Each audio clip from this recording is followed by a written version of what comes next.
At first, I just thought people couldn't financially justify hiring a clown anymore, you know? Then I started blaming the media for portraying my people as bloodthirsty murderers, cult members, or man-eating space aliens.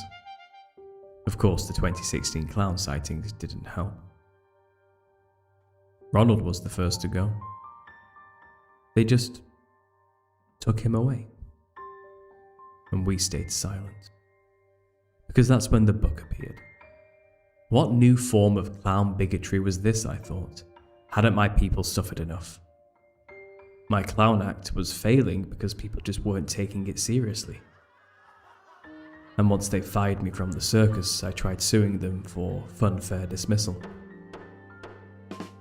My unicycle rusted, and my balls gathered dust. I used to make kids scream with laughter, you know. So much that I could see the tears of joy running down their faces. And then it just stopped. I was so upset that I started eating the banana cream pies instead of throwing them in people's faces.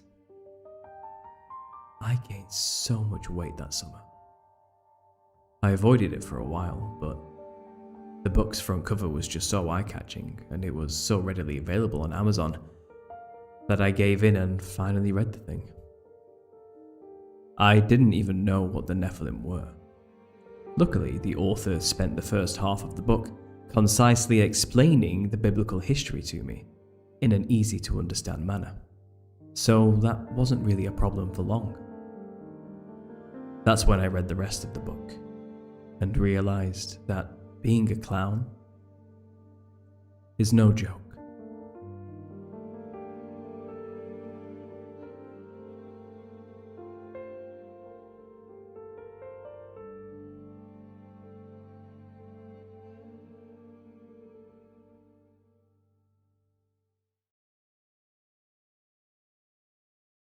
Hello everyone, how are we all doing? Come on in, sit on down. Yeah, I'm going to do another live Q&A today, a bit of an off-the-cuff video. I wasn't actually planning on going live tonight, but I did record a video earlier today. I was doing work on a Wednesday because I was otherwise preoccupied at the beginning of the week. And I whipped up a quick hour-long spiel talking about, well, you know, today and why it's a special day. I'm sure you all remember why today is a special day. And I wasn't really allowed to say some of the things I said because it's a bit of a sensitive topic, let's say. And in the midst of uploading the video, waiting for the hour-long video to upload, I was making a thumbnail, you know, and I finished the thumbnail after like 20 minutes or half an hour working on the damn thing. Brought the thumbnail to the video that I just finished uploading, and there you go, demonetized, not suitable. And yeah, I wasn't allowed to put it up basically. So I left it there to run for members only, and I put it to Patreon instead. So if you want to go and see the video I prepared discussing today's topic in more spicy detail, you can go on Patreon and see that if you're already a member, or sign up or go to the membership. So instead, I thought, you know what, I'll just do a live show tonight. So I've got a video out for you guys, and we can actually have something. So here I am. Let's do a Q&A instead. And I think you all know what today is and why it may be sensitive to discuss, and why I need to skirt around and play the algorithm game and with my language to be careful. But the point of the video I made wasn't about that particular subject. It was what came after that day, more specifically, and how it kind of changed the game. And I basically, to summarize the video quite quickly, is I discussed my observations about how it was when the truth movement actually began. It was that time, wasn't it? It was just after that event. It's something akin to a online-based truther-style grassroots-looking movement begin to erupt from that particular event, and people umming and ahhing about it and wondering why things seem to be so odd about it. And I think even what I've just said there might even be risky. I don't even know, to be honest. But you know what I mean? It sparked people's imaginations to start questioning narratives and start to stop trusting authority. And that naturally led to movements of spreading the truth on what truly went down that day, you know. And I observed during, I think we all observed, you know, it was 23 years ago now. So this is a bit of a nostalgic retrospective, you know, we're going back in time here.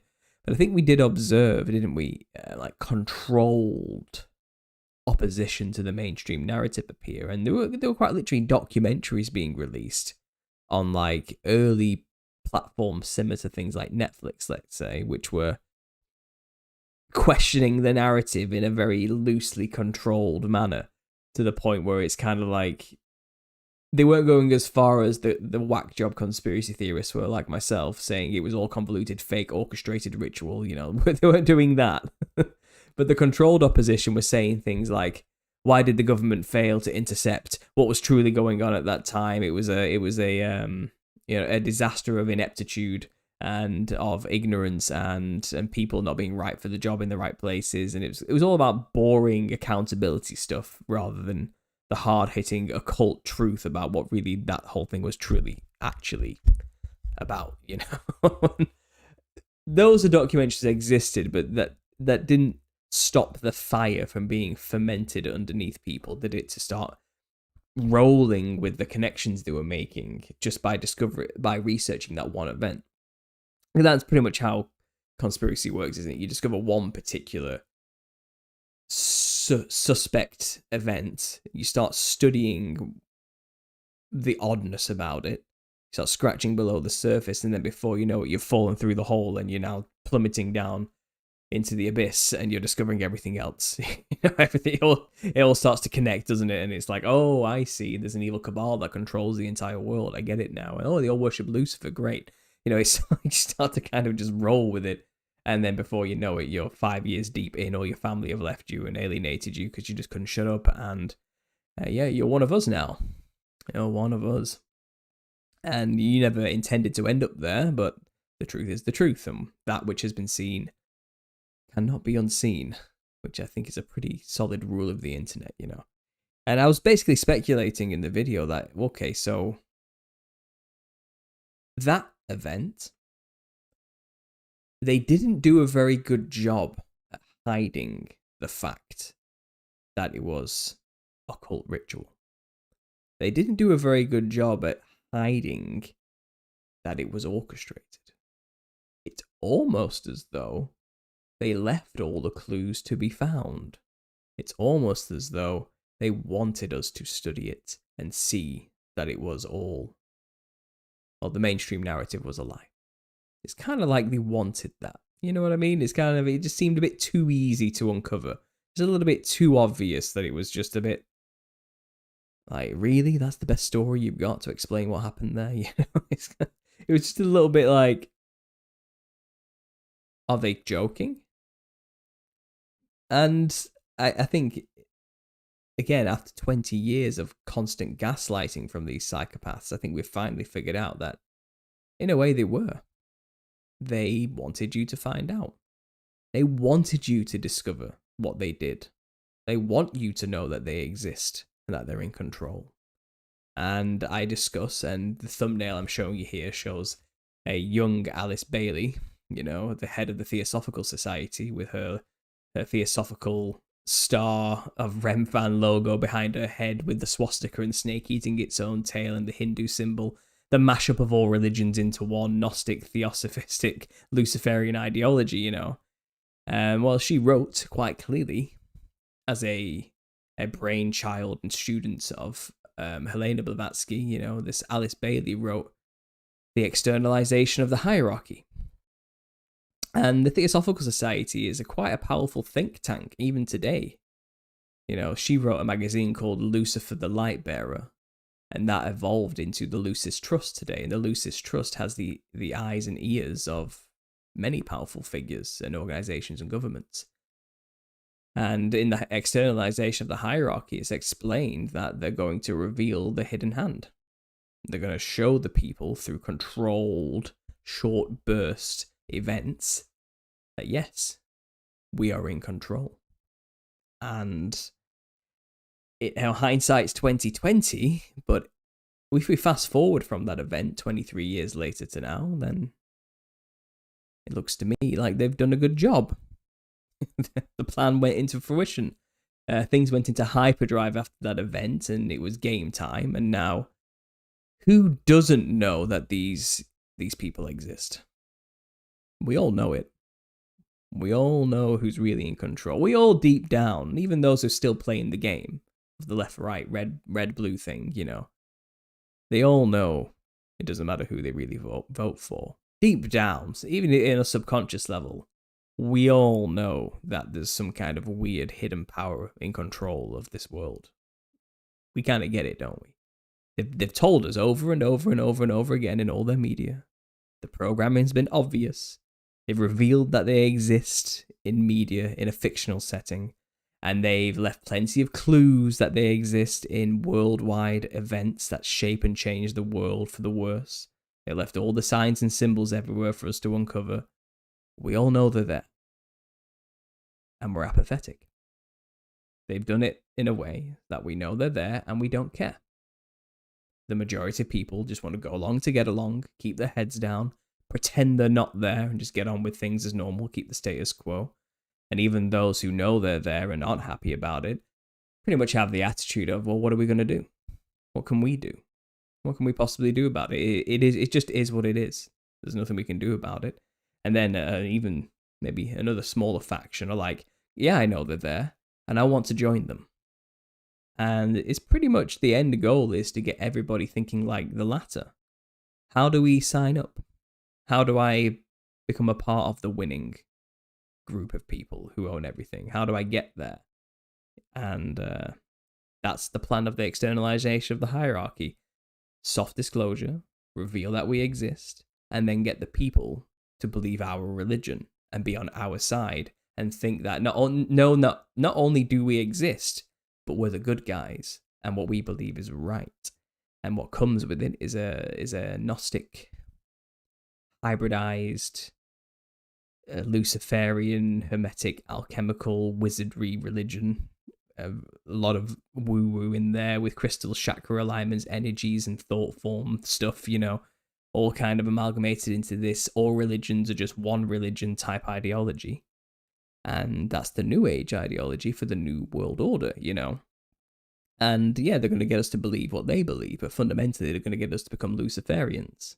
And they don't hide that that's what they actually are. They're quite brazen about it. Like I said, right, let's write a newspaper and call it Lucifer. Let's call our think tank the Lucis Trust, after this. They know what they're doing. They aren't really hiding it because they don't want to hide anymore. They want the public to know. And I speculate as well in the past, it's kind of prior to that event, just after the turn of the millennium, they didn't want to be revealed. They were trying to keep themselves hidden then. And they were subtly leaving the signs and symbols everywhere as an occult language for the initiated to recognize. So the initiated could see the plan and discern the symbols. But they weren't really expecting the public to see that stuff yet or really understand it. They weren't really ready for the public. They weren't ready for it then. They didn't want the hierarchy externalized then. It seems like if people did whistleblow or tell the truth about the cabal before the millennium, then they got taken away or silenced or unalived or something. People were there were severe consequences back then for revealing them. It's like no, we're not ready yet. Silence anybody who discovers us and tries to tell other people. But it seems after that event, they were more than happy for us to reveal the signs and symbols in all of their medium, for us to let them know that they exist and to let the whole world know it. And we, poor schmucks, thought we were doing something bold and brash and revealing the hidden satanic agenda, and exposing the truth of the matter. But we weren't. We were being played. They wanted us to do all that. And I'm pretty sure 99% of the truth movement were sincere individuals who genuinely, humbly believed they were exposing evil. That's the con. That was the con. It's kind of like, yeah, because they want you to expose them right now. This kind of and make that joke. It's like, whoops, I accidentally dropped this top secret file. I hope nobody discovers it and leaks it to the internet while sliding it across the table to you. You know what I mean? They just wanted a kind of like a loose, plausible deniability, so they could, so it would remain a soft disclosure. It's kind of, they'll deny when exposed. They'll never admit to it, but the evidence will keep piling up that it's true. That they want to get you to a level where it's like, we know that you know that we know you're evil. It's kind of like, and they're like, yeah, we know that you know we're evil, but we're never going to admit it. So it kind of gets this weird level where it's like, we won't. We'll just leave it at that then. Yeah. It kind of creates this weird tension of those, of the people at the bottom like ourselves who are in for the ride, whatever script they're going to play on us, and we're just actors on their stage. And it's kind of like, we know we're being controlled, and they know we know they're controlling us, but they'll never admit to it. So it's just one giant gaslighting, psychological warfare, apathy producing mess for everybody involved, and we just keep ticking along, and their agenda just keeps going. And I think that event at the turn of the millennium was the beginning of the externalization of the hierarchy agenda. And that's when full left-right, us versus them ideology went into hyperdrive. That's when a lot of plans began. That's when a lot of events started happening that were awful. That's when mass sacrifices began. That's when huge public rituals began to be publicized on the internet, on TV, in a way that was more obvious, because they were revealing themselves. Eyes in everything, pyramids in everything, the number 322 hidden everywhere. It's kind of, and it was obviously there. It's kind of like they weren't even trying to hide it anymore for this plan. And I think they've pretty much succeeded. But then towards the end of this video that got banned, which I'm loosely trying to summarize here, as best I can, without, alarming the senses. But I contextualized it with the new research, the new discovery of this little season concept. And I think it would make sense now, from the perspective of the little season concept, why they're externalizing themselves. Lucifer, or the devil, or Belial, or whatever you want to call the adversary, this being who wants to be as God and put himself above God and ascend above the throne of God and be seen as God. It has a plan in its time. It wants to convince an army, that's the number of the sands of the sea, to go to war with Jesus, basically, or what we call the camp of the saints. And we can argue to the end of the earth what that means exactly, but it's basically to go against God, to make war with God in a oddly physical sense, I think, as well, and which is going to be weird when it goes down. And I can't fully flesh that out right now, but something weird's going to happen. And I was explaining, I don't think Satan could gather an army of people through promising them stuff alone or paying them like mercenaries. It's got to be a passion thing to convince that many people to fight and believe in it. They got to truly believe in what they're doing to get an army of that number, an effective army of such a grand scale. People have to be convinced that what they're doing is right. We're doing the right thing. We're the goodies, that type of thing. And that's pretty much how Lucifer or the devil's that's how the devil's gonna play this. He's gonna get us to believe that this army that's gonna make war with God are the good guys. And I think the externalization of the hierarchy is to get them to believe in the Luciferian doctrine. And I think this is why we've also seen within this controlled truth movement the direction, because like I said, if they want the truth to be revealed, then the truth movement, we're looking back, was probably controlled. They probably didn't care that we were actually revealing things. And when people went a bit too far, they silenced a few people here and there, they took a few people offline. They were controlling the speed at which the information came out. But they were leaving it to us to discover and talk about. They didn't care about us talking about it necessarily. I think it's all about timing for them. That's what they were controlling, the timing. Because they controlled the platforms, and they can censor the platforms easily. So I'm starting to look back and see, you can kind of see it, can't you, that this did happen. There was like a flurry of information came out about one particular topic, let's say the cosmology stuff, and then suddenly there was like a huge purge, and everyone went silent, and nothing was talked about for a while. So it's done now. So it's kind of right. We released that enough. Like let the pressure valve off, let the steam come out, and then shut it up, and move on. It's in the consciousness of people now. Let that fester and let's move on to the next topic. And then release something like the Mandela effect. I don't know. Like they stop revealing things, just more and more things on different levels. And maybe they're doing it for the millennial reign stuff now. I don't know. Maybe that's why we're allowed to talk about it. And then maybe in the future, suddenly we won't be anymore when it doesn't serve their purpose anymore. I'm just speculating here. I don't know. But you can kind of see this pattern. And in context of it being in the little season, it's kind of, okay, so if he's trying to get people to know the devil runs the world, he also wants them to accept it as a good thing at the same time. That's got to be the plan, right? So that means he's going to present himself as mankind's true savior, as the true Messiah. And this is where Gnosticism gets involved, because, I know people argue with me all the time, like, well, that's not true Gnosticism, man. You don't really understand what it's about. It's kind of, look, Gnosticism is like an umbrella term to describe many factions of many varying beliefs. But it's fundamentally based on, in a religious sense, that the creator of the physical world that we live in is evil and is keeping us trapped here in evil flesh prisons, our bodies.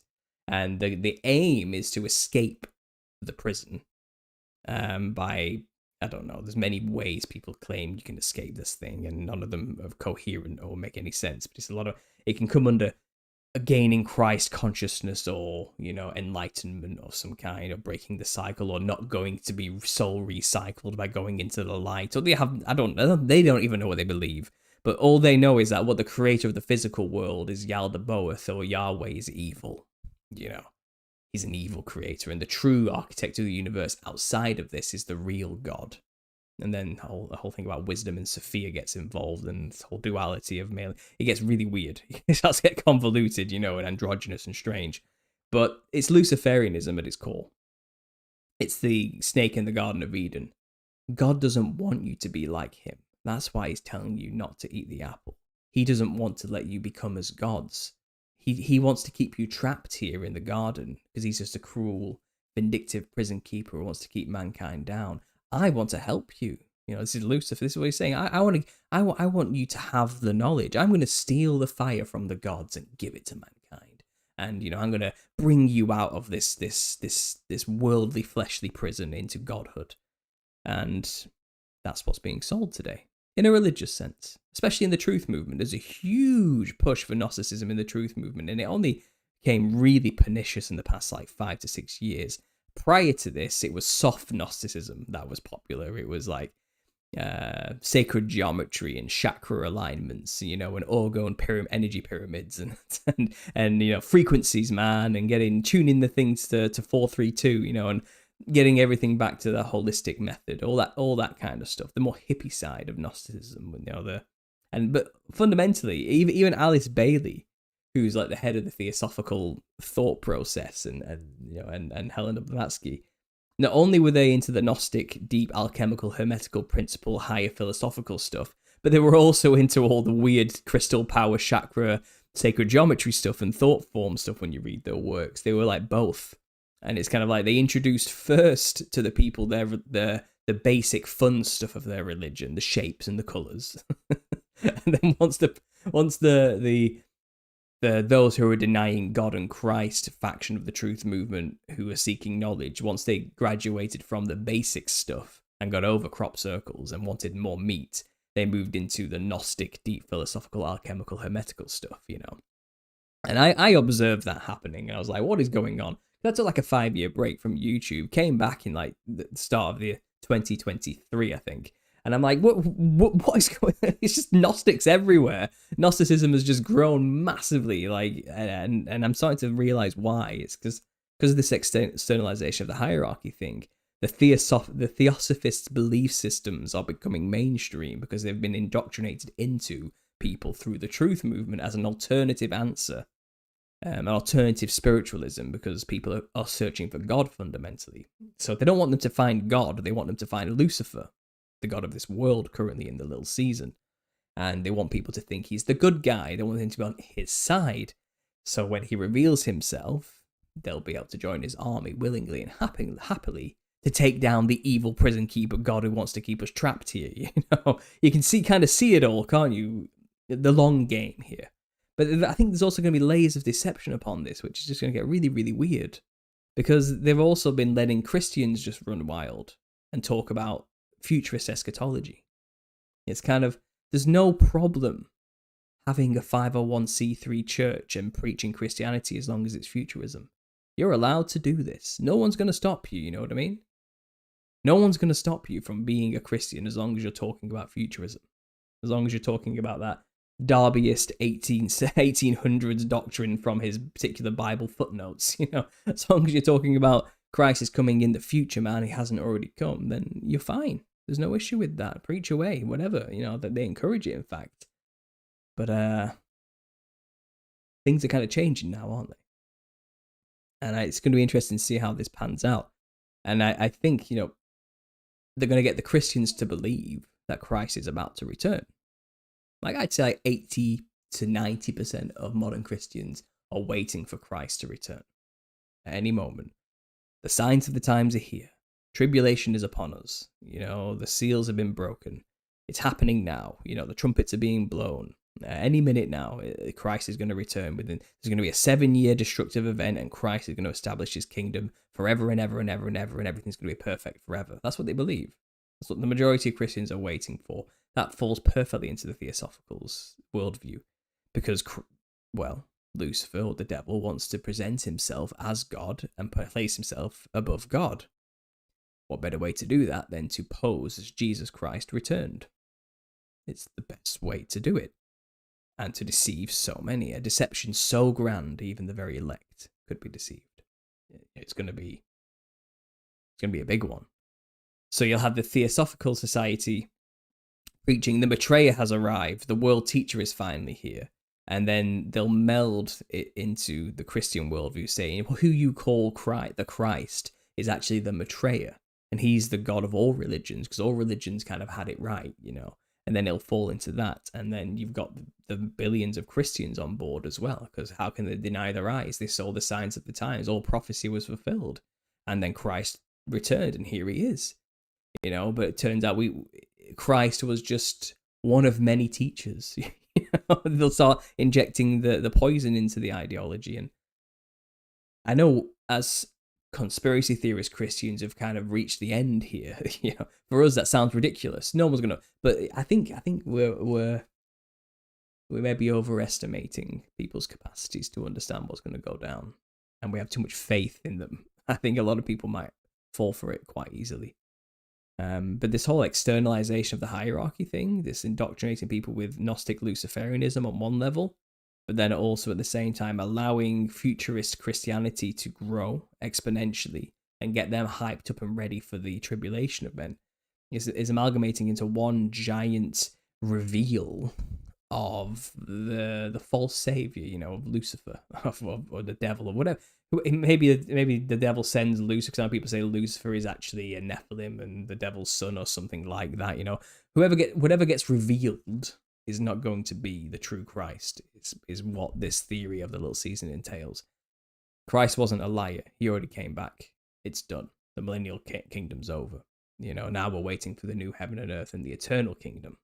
But the millennial reign of Christ, where the devil was bound for 1,000 years, has ended. So, tribulation happened. It's already happened. So whatever's coming isn't it. It isn't it. It's gonna look close. They're gonna try and make it look like it. And you have to remember, these people can control the weather. They can do whatever they want. We know they've got the technology. They've revealed it to us. They've got HARP. They've got geoengineering. They've got the ability to make earthquakes in diverse places and floods and pestilence and droughts, and they can just literally make people drop dead whatever they want through radio technology, and they can send beams from heaven and set things on fire. They can make it. They can do a pretty damn good job of making it seem like tribulation's upon us.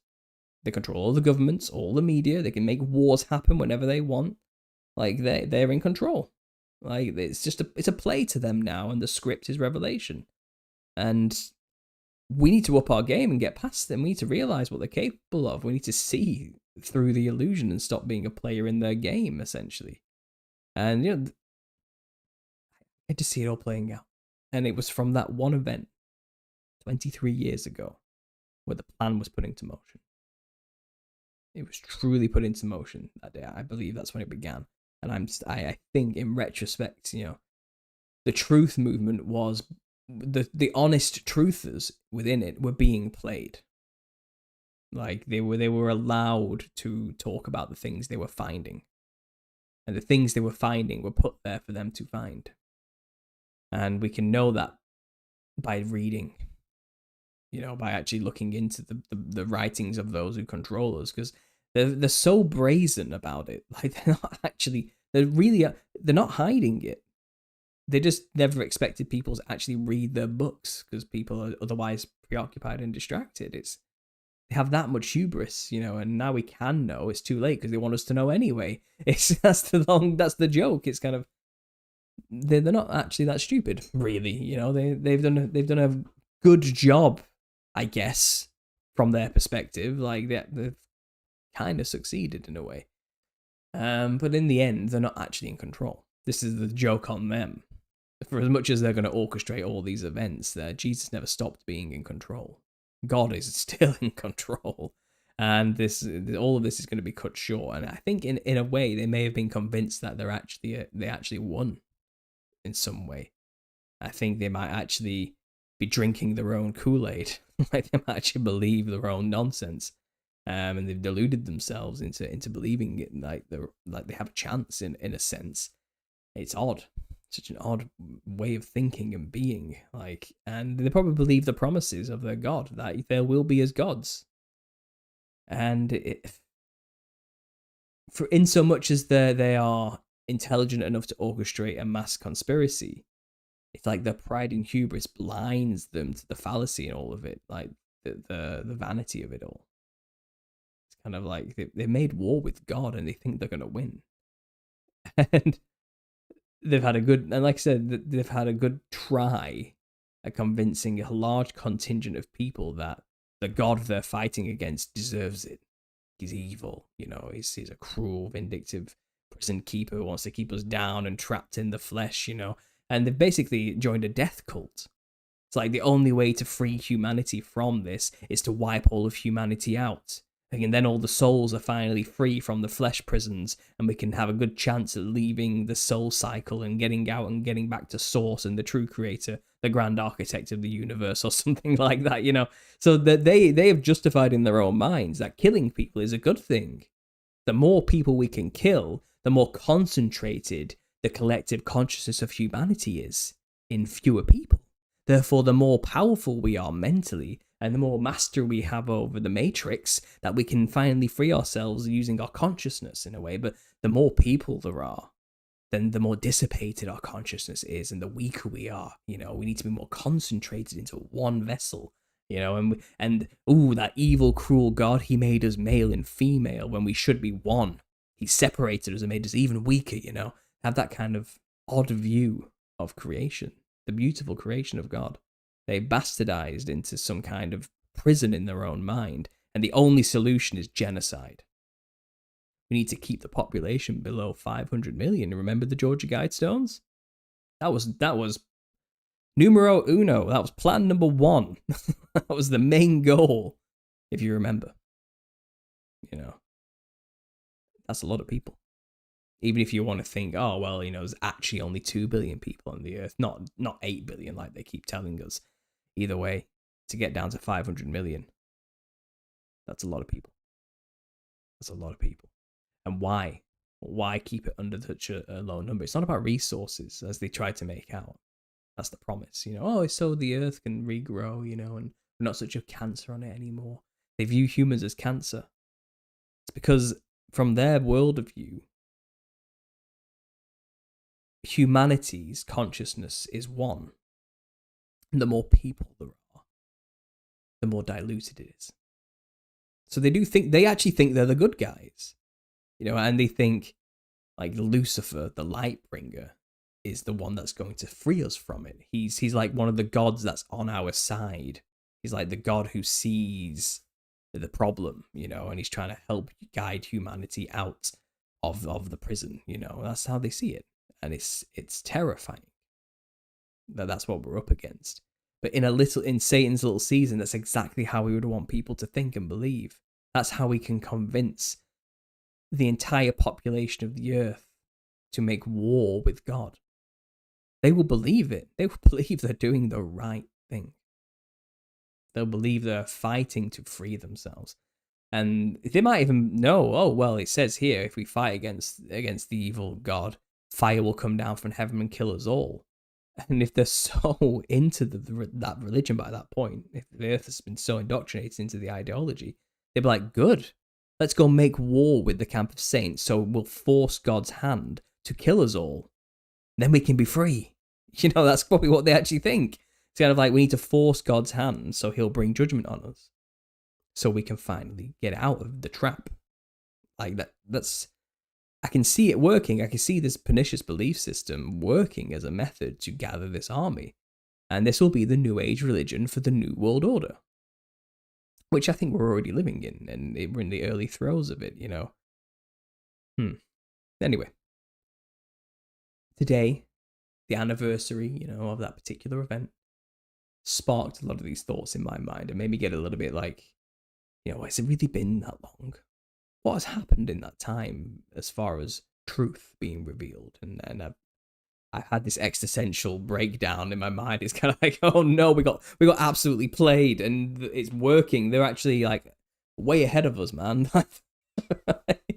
If they wanted to externalize the hierarchy and get people on board with their ideas, it worked. They did it. But now I guess we're seeing through it now, and they're going to have real opposition finally, who finally get what was going on. Maybe we can now have a real truth movement. I don't know. What do you guys think anyway? Let's get to the chat. There's my opening monologue. Let's see what's going on in the chat. I'm going to say hi to people. I'm just going to have to set that to live because I've had it on top, so I've probably missed a lot of things. I got a super chat there from Matty. He says, have you looked into the parasite pill theory? I haven't. Or have I? Does this have anything to do with what I've discussed, that parasites are in some way a conduit for demons, if not literal manifestations of demons in the physical realm as a representation of what's going on in the spiritual realm? Does it have anything to do with the video I made with Vitaly and JC, or is this a new concept and it just has a parasite sounding name? I don't know. You might have to fill me in with some more details on that. Kimberly F, thanks for being here. Church of the Camp of Saints, thanks for being here. We got Ikenna, thanks for being here. I appreciate it. Wendy, thanks for being a moderator. By the way, I don't have the start of this chat. All I see visible to me is like whatever you guys started saying 15 minutes ago. So I apologize if I've missed anything or any questions at the beginning. I think I'll just stay in the relative beginning part of where people started talking to me. MN Katie Cat says, this is my first live chat. Well, welcome. I hope you enjoy it. You'll have to forgive me. I've not got my ring light on, so I might look a bit fuzzy and dark. But I started this live stream feeling very nauseous and sick.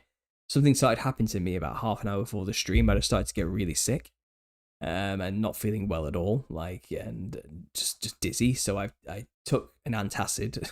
I've taken a couple of ibuprofen, and I've got some chamomile tea here. And I've just been nursing it away and letting things kick in so I can kind of get through it. But I am not putting on my ring light, which I'll just quickly do here, as you can see, because that is going to give me a migraine. So you can just deal with fuzzy orange light, Paul, tonight. That's what you've got, okay? It's for my own health, guys. It's for my own health.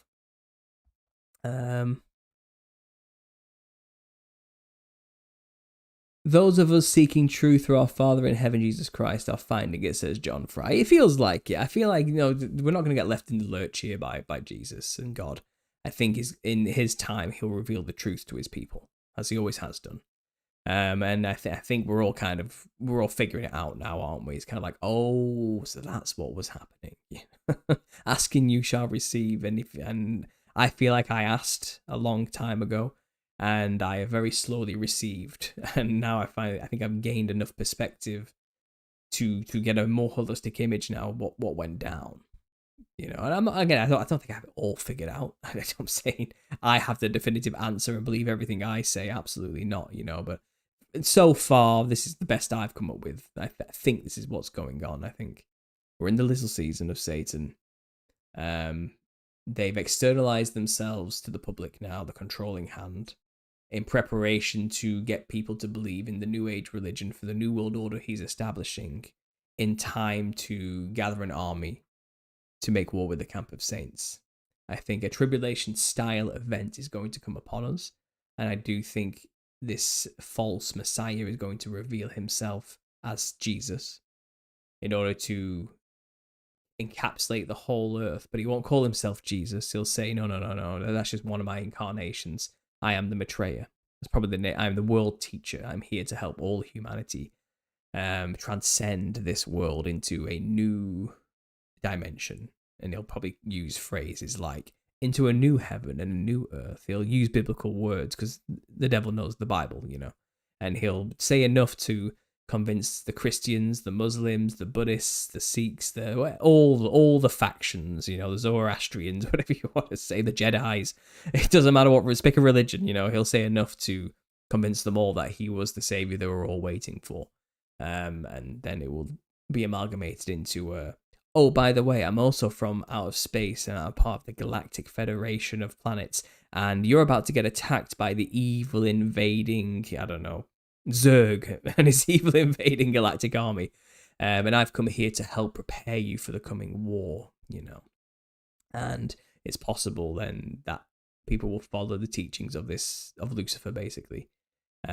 Take his technology, arm ourselves to the teeth, think we're super powerful like gods. Things will seem great for a period of time, because don't forget, horrible tribulation just came upon us, and people are desperate by this point for peace and security and stability, so they'll take anything they can. And a godlike entity coming and promising us peace and security through advancements, people will take. Maybe transhumanism will really take full swing then, and people start taking genetic biomechanical upgrades or something. I don't know. But eventually, the camp of saints will reveal itself. We could say that might be New Jerusalem, the beloved city that reigned through the millennial kingdom, with Christ at the throne. It's possible that might look like a giant floating UFO or a city. And if people have already been pre-programmed to believe and know we're about to get invaded by evil aliens, the Maitreya told us, our new god, in the flesh, he warned attacked by outside forces, and here they are. They've just revealed themselves. This must be it, and then everyone gets ready and says, we've prepared for this. We're ready. We can take on anything. Let's go, whatever. Or maybe, but there'll be some weird religious epitaph over all of it. There'll be these bioengineered marine soldiers like Warhammer type situation that have a deep religious dogma as well in this Luciferian Gnostic worldview of collective human consciousness and escaping the flesh prison. It'll all kind of be mashed into this one weird moment, which is why melding themselves with machines won't be considered so blasphemous to anything, because it's only a means of concentrating consciousness for power or something like that, or making us immortal so we live long enough to learn more, and then they'll have more sticking it to the evil creator god attitude. So it's like, yes, upgrade me out of this pathetic flesh prison that evil stupid god created for me, and put me into one of our own designs, which is far more better than anything that god could have come up with, like a mechanical human holographic body or something. So people will be fully brainwashed by this point, when it gets to that bad, to do these things, to hybridize themselves with technology, to make war with what seems like invading aliens with confidence and zeal. They would have been fully done by that point. And this is why I'm saying I'm not going to put a date on a little season, how long it is, because I think we've got a long way to go yet before we end up to something like that kind of scenario. And I think it is going to be as epic as that. I think that's what all the program is for. That's what all the movies are for. It'll seem like a stupendous Hollywood movie event because that's what our programming has told us to expect. That's what it is. That's what these films are. They're programs to get you ready for that coming giant tumultuous time, and then the war that comes afterwards, you know, and the collective humanity coming together as one to overcome impossible odds, to beat the evil invading aliens or the galactic dictator or whatever it is, you know. That's the programming. I see it. I see it. You know, maybe I'm just some crazy conspiracy theorist. Who knows? But I was thinking earlier, you know, what am I going to talk about today? And I was also thinking about like a few lines here and there for my tips for truthers section.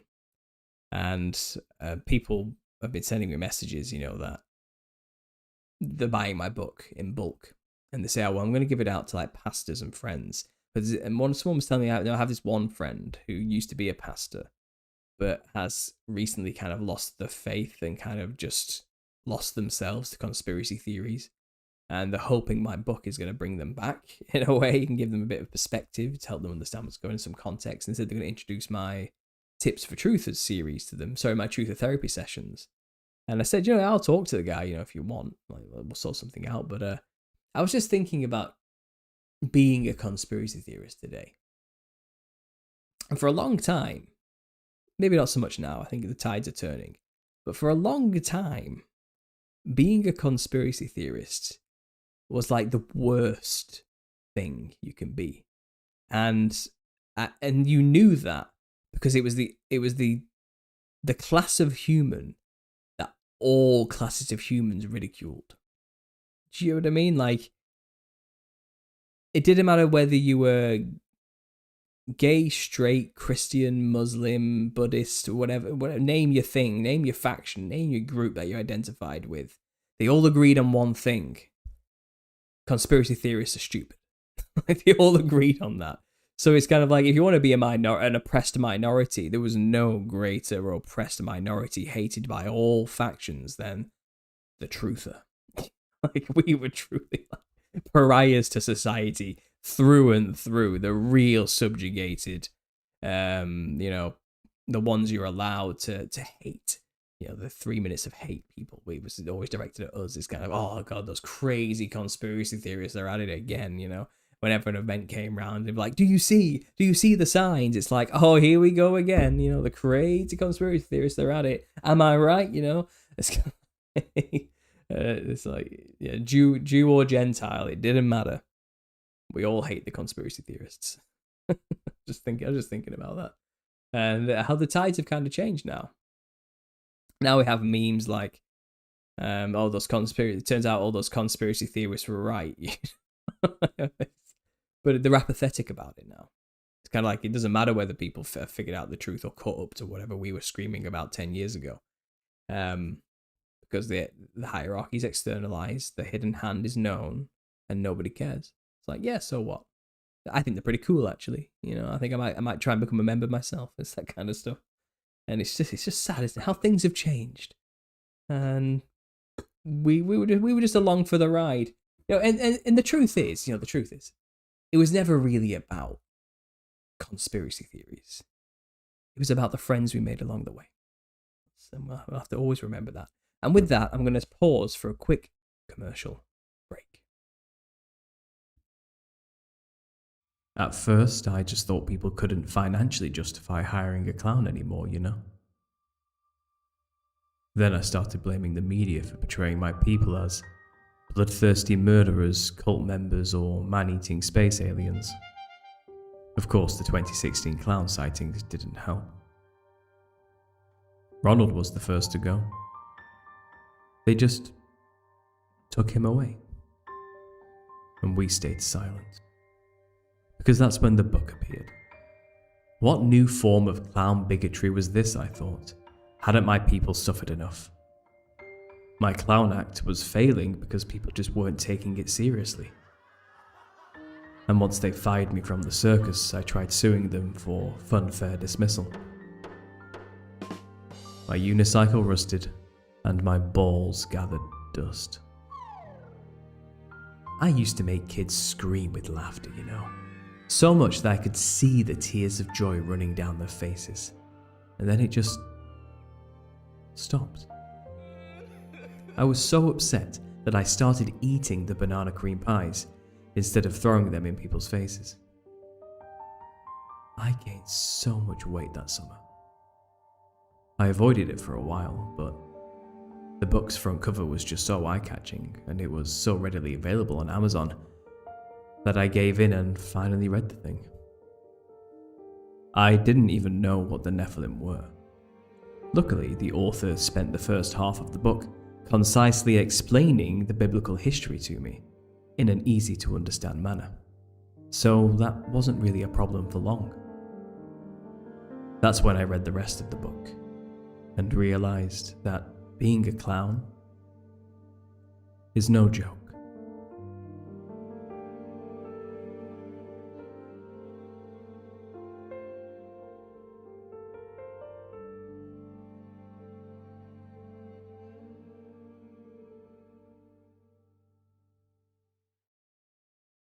Okay, and I'm back. I had to take my my shacket off, my shirt, my autumn themed shirt jacket. You know, I was getting a little bit too hot. I think the ibuprofen's kicked in now, and the tea is warming my insides enough to warrant taking it off and giving my voice a bit of a rest. But yeah, guys, let's have some questions. Does anyone have any questions in the chat? You know, within reason. Let's keep it cool. Let's keep this above board. This is a family show, all right? So let's have some fun questions. Anyone got any thoughts and ideas and opinions on this, the truth movement, and how what they remember it was like in the past? Because we had like a golden age of truth, didn't we? In like, was it like 2012 to like 2018? That period of time, that 6 years, was wild, wasn't it? Things were just coming out all over the place, video after video. Everyone was getting involved. People were finally joining the truth movement and getting excited about all the craziness. You know? What do the people have to say about it? What have we got? Mind Unveiled makes a good case. I've been to the Biltmore. It's more logical to make these buildings so ornate as a tribute to God. So many orphans, too many lunatic asylums during that time. Yeah, that time was weird, wasn't it? People wouldn't have built so many mansions to not fill them with people. It just seemed like everything was a mansion. Everything was a mansion during that time. I haven't got this. This is just so saith Paul. You know, this is an anecdote from my own brain and experience in my own mind here. But I've always had vivid dreams, very complex, vivid dreams, my entire life. And when I used to self-medicate with cannabis, I wouldn't dream, and in a way, I think maybe I was suppressing something. But now I don't smoke cannabis anymore. I've been sober for like 6 years on that stuff. But you know, after 8 years of smoking, it's kind of, I started to dream again, and I remembered I used to have the same dreams as a child. You know, pre self-medication. It's kind of these dreams. I'm always exploring vast, complex, cobbled brick, brown brick, old school Victorian style but futuristic / cities. Like, I've always dreamt of them, and that I'm in them, and my dream is just me going from room to room in these buildings, just traveling through them, and they're packed with things and people. It's like every building is a market, you know, and there's hustle and bustle of life and power and energy and excitement and love and laughter, and people are living their lives in these cities, you know, that I'm dreaming of. And it's kind of like they're all selling stuff, and they've all got their own individual spaces and places all just for themselves, and it's all beautiful. It's all really, it's powerful stuff, you know, and the buildings they're in have multiple levels and rooms and layers. Everything's a complex of like the most beautiful hotels you've ever known, you know, and every room has people in them, all having a party of some kind, and they're all doing stuff. And I was just thinking in my mind, it's like, you know, my father's place has many mansions, and I'm going to prepare a place for you, you know, when Jesus said these things. And I didn't know what to make of any of these dreams in the past. It was just a standard dream for me. I wake up and I'm in a city. It's a full proper city, by the way. And my dream is never just contained to one building within it. I'm exploring the whole place. And there's like a narrative that gets weaved into the dream usually, and either I'm being chased by something, or I'm chasing after something, or there's always a drama involving people, but I very much have to interact with the city to achieve the goal, and I have to go to a place and talk to a person or see this thing, or there's something going on, you know. But these cities I was seeing, I've always thought, like, where am I getting this from? Did I create that? It's kind of like, look, I know I'm an artist and have an art degree, but I don't think I'm that creative. I don't think I'm that creative. I don't know how I came up with this stuff. And I know people say, well, it's just images of cities you've been to just kind of slapped together. And it's like, I'm like 6 years old and like 12. How many cities have I been to? I'm having these dreams my entire life. And it's kind of, even now as an adult, I don't think I've been to that many cities. I've not seen that many cities, you know, and not like that. Not the way these things are. They have that old world Georgian Victorian look to them, but they're modern at the same time. I can't explain it. And by the way, I know this is boring as hell. Like, oh, guy's talking about his dreams, great, you know, I'm going to turn off. I know what it's like when someone starts talking about the dreams, you just switch off. But now I wonder if this is either visions of the past, and these cities did exist in this capacity, and what we're living in now are like the lower level remains of them, and the height has just been removed and decimated or something. Or if it's the rest of the dead hypothesis, and maybe I once did live during that time, and now I have to come back with no memory of it to make a sincere faith choice whether or not I'm going to follow God or not.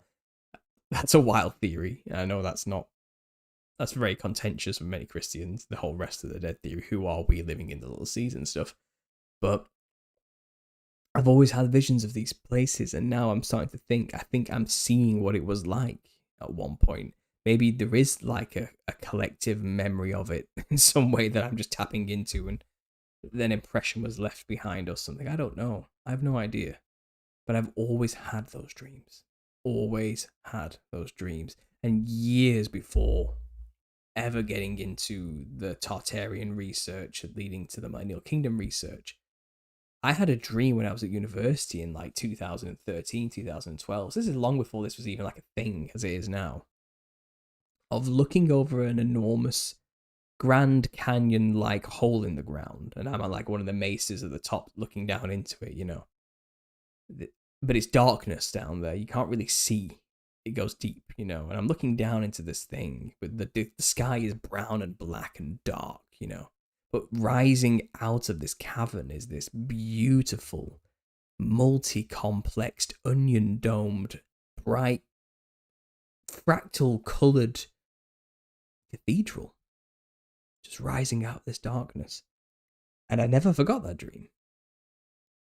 And now I've started doing this research now, like years later, like a decade later. I'm starting to think like, oh, look, all this Millennial Kingdom architecture is covered in onion domes and has this complex look to it. It's like, I didn't even know what an onion dome roof was then when I had that dream, and now suddenly it's the only thing I'm researching and thinking about, and it's kind of like, what? Why? So odd, isn't it? It's just odd connections I've had in my life, and just sharing that with the new audience, you know. And I'm sure, has anybody else had dream-like visions of a possible Millennial Kingdom past, like what it would have been like to be there in some way? Or is it just me? Am I just crazy? Am I just eating too much cheese before I go to sleep or something, as they say? What's going on? Has anyone else had this, or am I on my own? Let me know in the chat, guys. Let's see. Anne-Marie has an @understanding conspiracy here. She says, what was the very first thing you researched as a truther? Mine was Illuminati / Hollywood. That led to Bilderberg Group, Bohemian Grove, which led to Vatican, Jesuit Evils. Yeah, all of that was my first pool of information I was swimming in and learning about and soaking up and getting to understand, all that kind of stuff, yeah.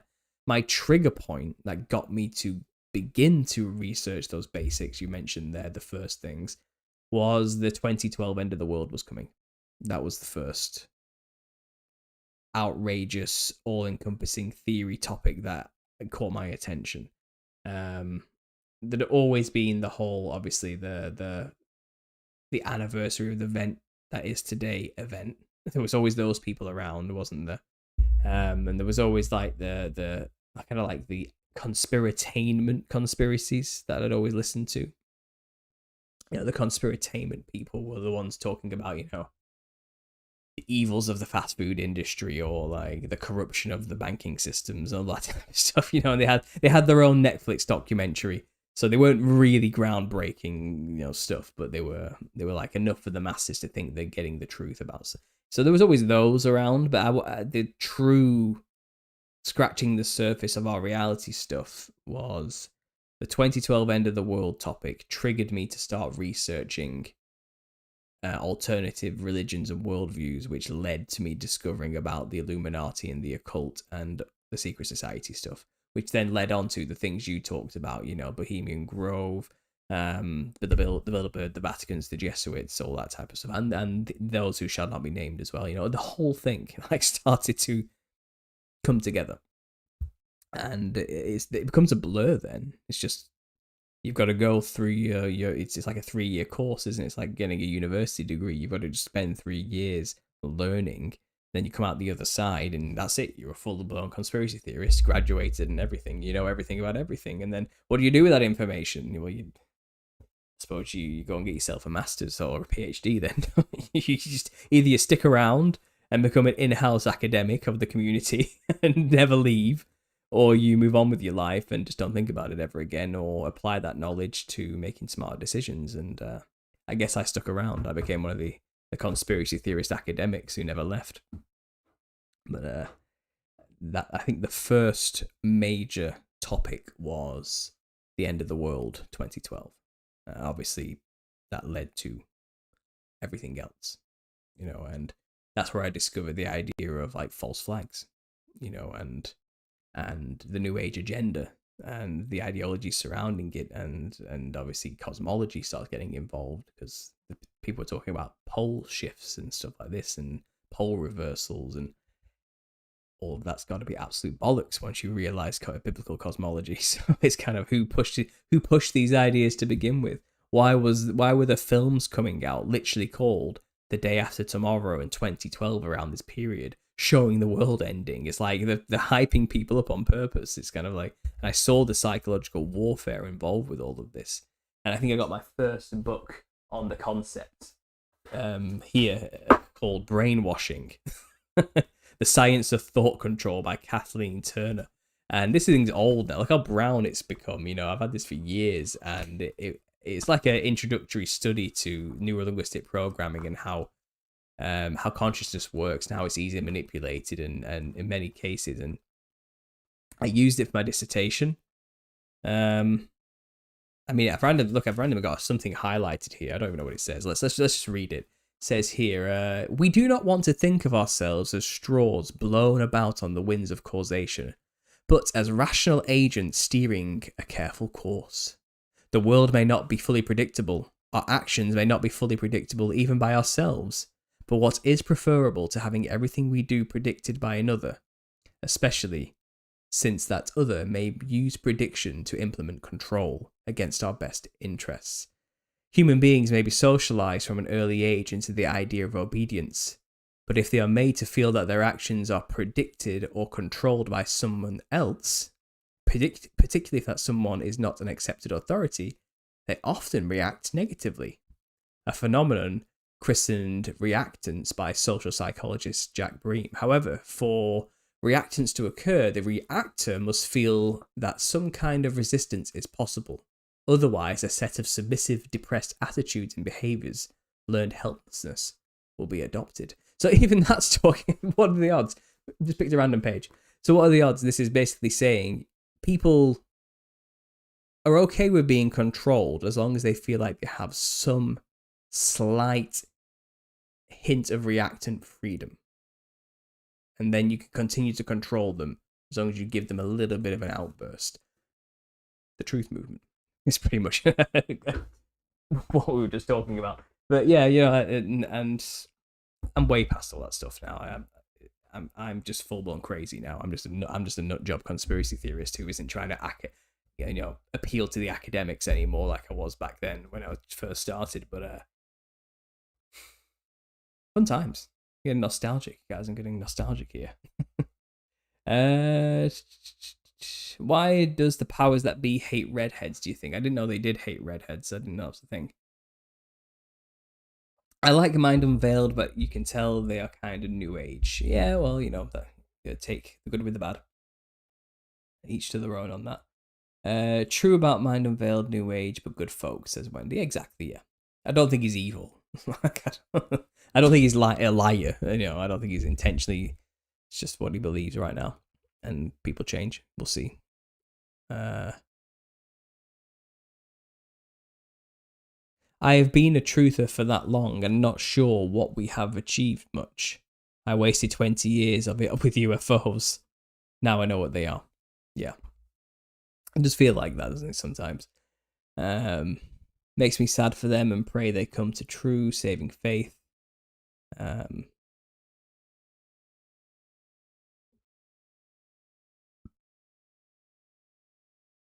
It seems like the Byzantine Empire is at least part of what we are calling the Millennial Kingdom. Yeah, I think it was earthwide. I think even some of the temples we see in other countries, which aren't Anglican in nature or Gothic, are just that culture's veneration and version of living through the millennial reign. And I think a lot of the old gods and the pagan gods got added afterwards.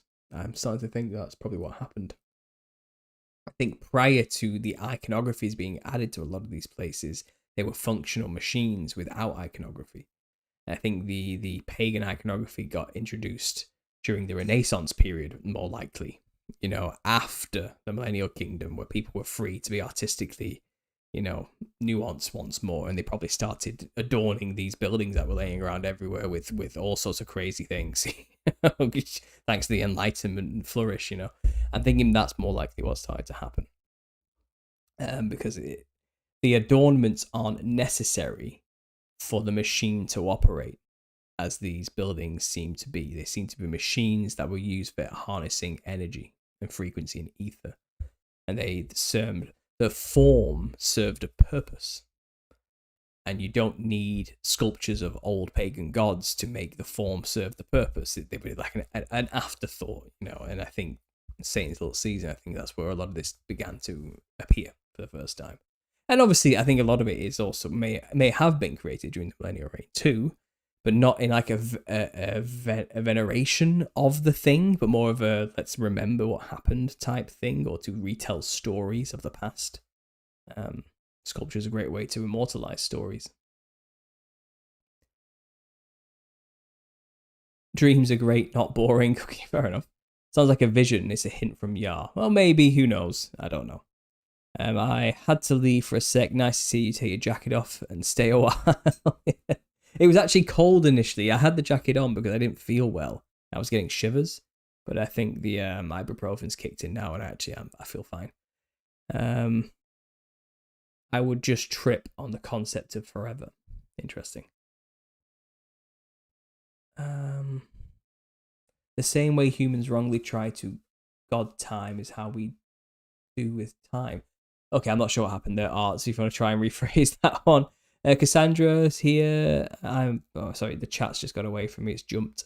I've missed so many messages. I am so far behind. I am sorry. Let's go straight to the beginning. I'm looking at the live feed now. Let's see what we've got. Do you think Yahweh is a demon? Well, I think the name of God is Yahuwah, not Yahweh. And Yahweh, I think, was a Canaanite god. And I think people have conflated the two. And it's become a mess today. I think people have said, Yahuwah was the god of the people of Israel only. And then divine council stuff starts getting involved. And it's like other principalities were given other peoples to be their gods.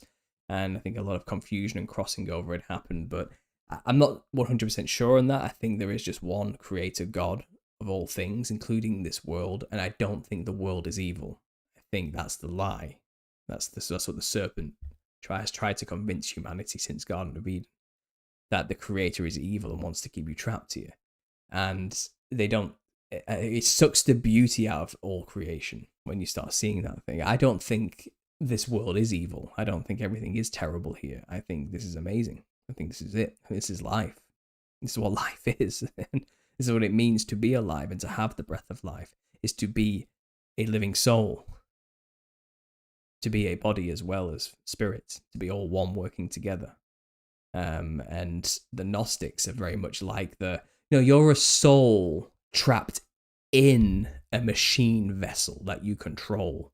And I don't think that's how God created the place. I think he made our vessel and breathed into the vessel life, and it became one with the vessel, and it is the vessel. And I think to corrupt yourself physically has spiritual implications simultaneously. It's the same thing. I think even the physical experience is the spiritual experience. Only in our minds have we created these religions that separate it and create duality.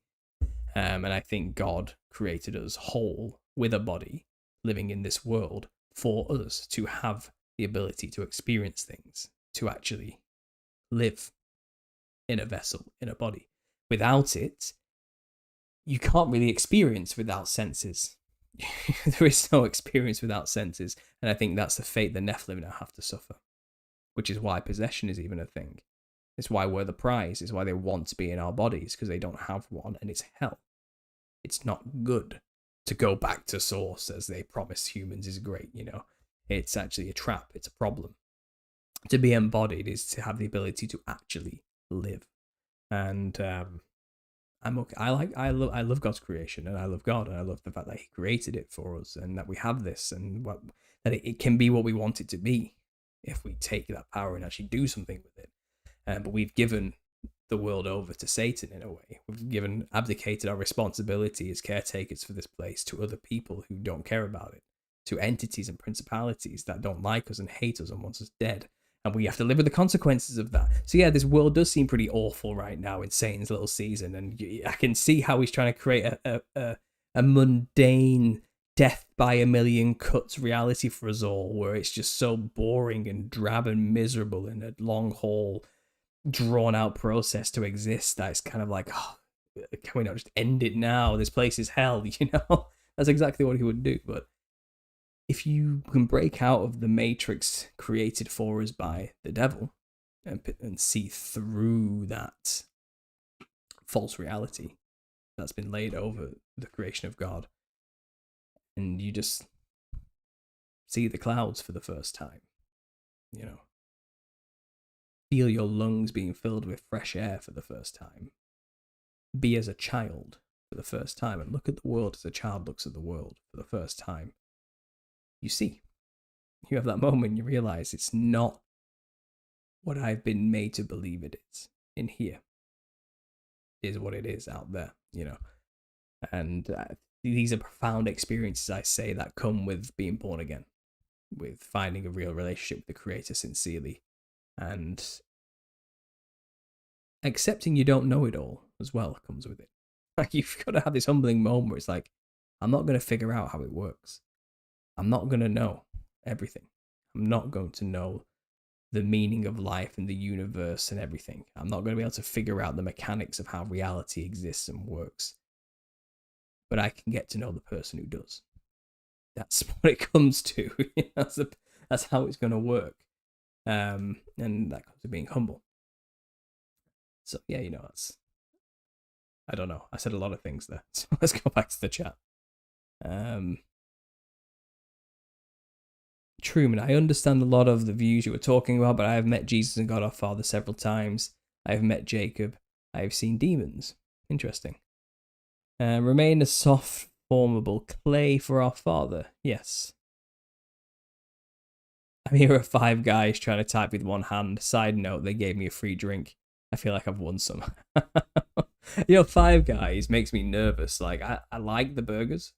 I hate the process of ordering one, because they're always in such a rush, and they're always dead intense, aren't they? There's like 20 of them all there, just on a line making burgers endlessly, at a rapid pace. It's like it's your turn in the queue and like, come on, what do you want? Tell me what you want. What's next? Like, what do you do? Do you want this? How many? Tell me specifically how many of the 20 toppings you want specifically in what order. And it's kind of like, I don't know. I don't know. Give me a minute. I've only been in the queue for like 30 seconds. You're too fast. And I don't know in the end what I'm ordering, and end up paying like, I don't know, 50 quid for like a 1-layer burger and some extremely salty chips. And I'm like, what happened? How did I get here? When did this burger get in my hand? So I'm always a little bit nervous these days of going back into Five Guys. So there's a little anecdote of my life. But I'm glad you're enjoying Five Guys. There are.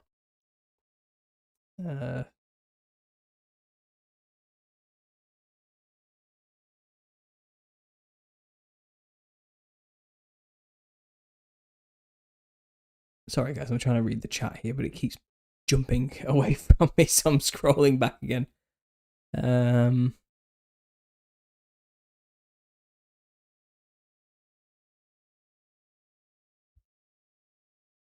talking about the feasts of Christ. I stand with Anne-Marie on her take on this. All the feasts point to Christ, absolutely. I don't think we're obligated to keep them now, as Christ did fulfill them, but I don't think there's any harm in following those things. I understand during the time of the Millennial Kingdom, you were to keep the Feast of Tabernacles and make the pilgrimage to Mount Zion to keep the Feast of Tabernacles on a yearly basis. And if you didn't make that feast, your nation would suffer drought. There would be consequences for not keeping the promise. And maybe that's possible. The leaders of these countries had to go make the Feast of Tabernacles to fulfill the promise to Jesus and not have the country or nation suffer drought. Maybe that's a part of the contract of the millennial reign. I don't know the inner workings of it, but in terms of like today, I think we can, because we don't really know our time very well either, because our calendars are all messed up. How would you ever know you're truly doing any of these feasts on the correct day? I mean, realistically, I think the point now is we're supposed to have Jesus in our hearts, and we're supposed to have a relationship with him, and it's a daily thing. We're to pray continuously. We're to always be in that state of readiness. And there's no harm in keeping those feasts as a reminder, if that's what you need, if you need that ritual still. But it's not the ritual that will save you anymore. That's not what the covenant's based on anymore, keeping the feasts. It's not that type of thing. So that's where I kind of stand on it. But I don't think there's any harm in people who do. I really don't see an issue with it.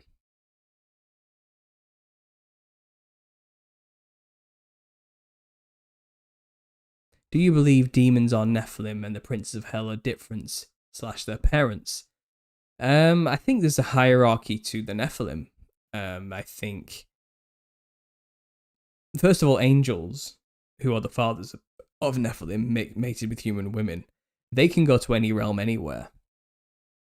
And hell isn't like a place where the demons are everywhere. The disembodied spirits, which we call demons, are here on Earth. Like, they're here with us. They're everywhere. They surround us at all times.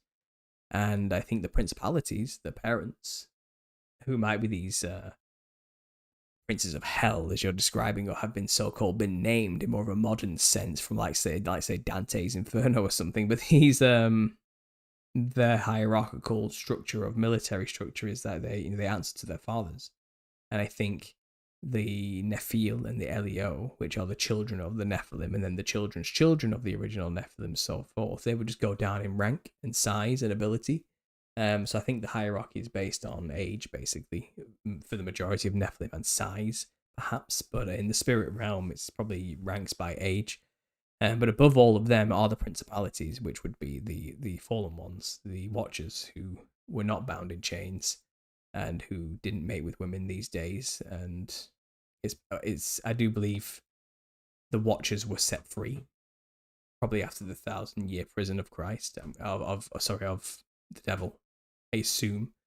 But we know Abaddon was released for tribulation as well, with a key to the bottomless pit. So it seems like they're in there. They're in Hades, in Tartarus.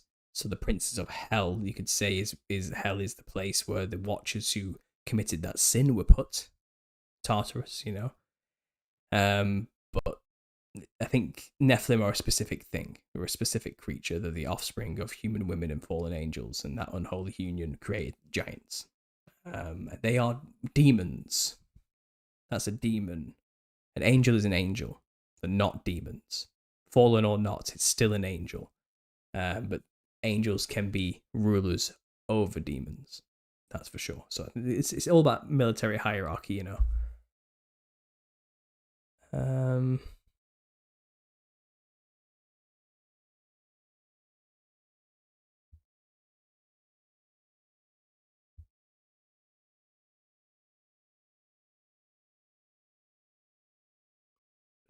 Sorry, guys. Again, trying to make sense of the chat. Trailing off here. How long are we going for? An hour 20 minutes. Again, I don't know how much longer I'm going to go for. Maybe I'll keep this one an hour and a half today. So I'll have 10 more minutes for you guys. And then I'm going to have to call it a night because as you can hear, my throat's getting a bit dry, a bit raspy.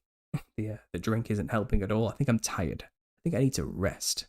I'll just quickly say, people may be chucking some last minute questions there. I am down to my last book to sell for a signed copy. I had a stack of 10 of these about 7 days ago, and now I have one left. I have one book of 10 left to sign and send to whoever wants it. I've been selling these for £60. Send £60 to my PayPal. Message me first for availability because it's first come, first serve, okay? £60, I will sign the back of the book.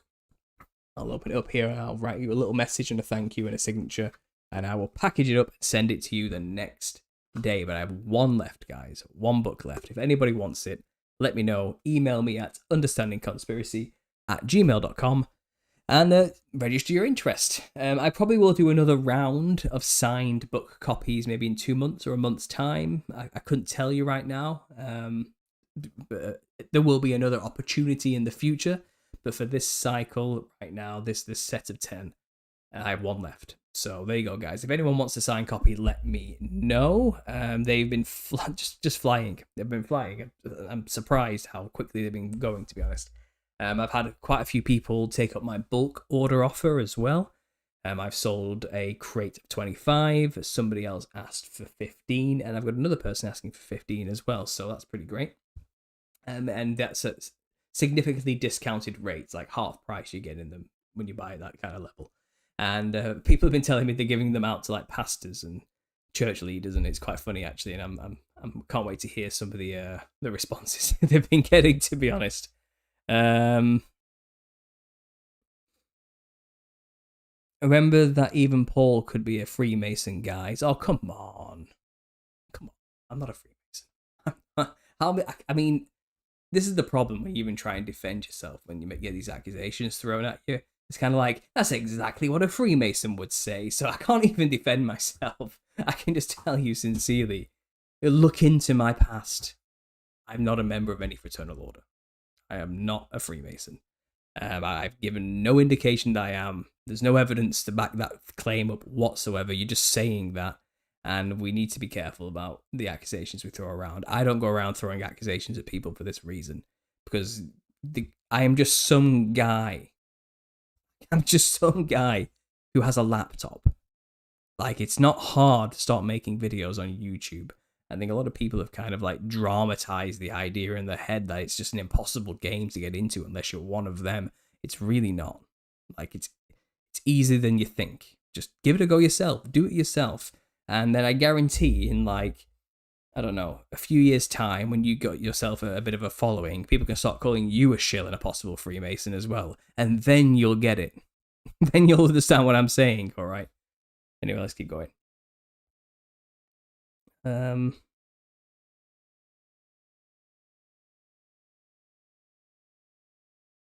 So who are we? Resurrected from dead and given a chance? I don't know. I mean, like I said, my first video on that series is who are we then? If this is the little season, you know? And it does say the devil's locked up for 1,000 years. Christ rules for 1,000 years with the resurrected saints. But the rest of the dead, not those who were martyred who get to reign with Christ for 1,000 years, the rest of the dead lived not again until those 1,000 years had ended. And now I define living as being in a body again. Actually living. Not being a ghost or something, or being in heaven for a short period of time as you get judged. I think living is living. The definition of living is being in a body with us, with the breath of life in you, being a living soul on earth with a body.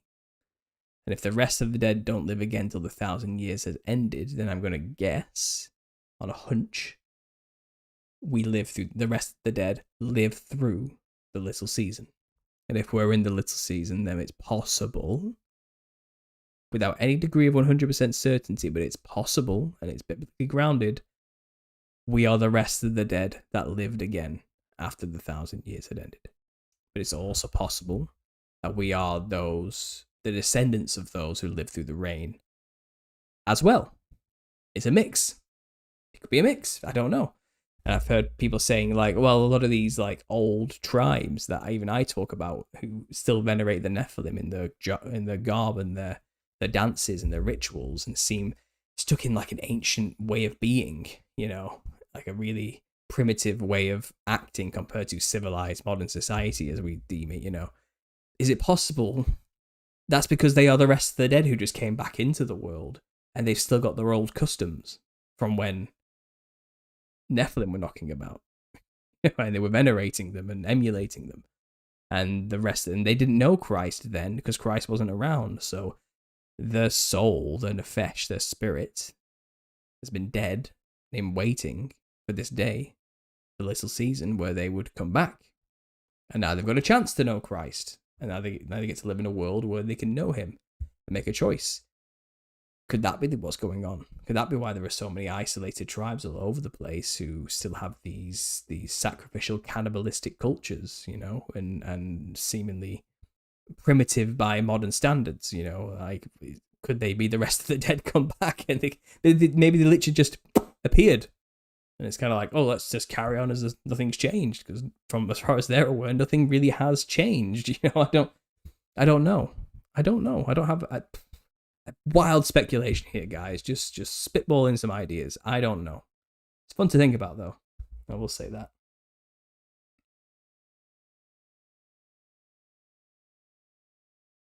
Thoughts on the T-apocalypse theories? I see them everywhere among famous women. Is it to honor Baphomet and make your men unwittingly gay? Now, look, that topic is ban bait. I don't talk about it, so that I don't know about it.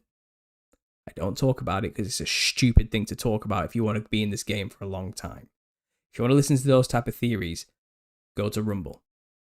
I'm not going to talk about it here, which is why, by the way, I don't get that guest on that you keep repeatedly telling me to get on as well, because that's the main focus of a lot of his work.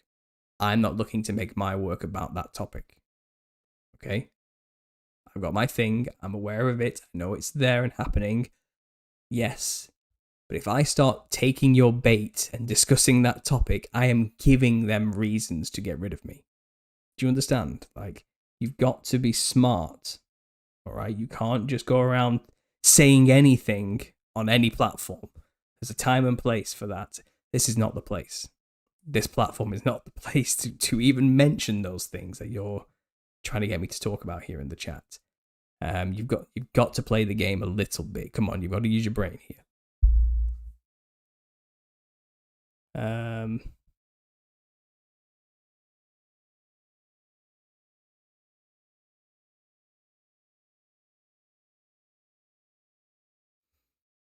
I'm sad I missed that comment because I was finishing up work.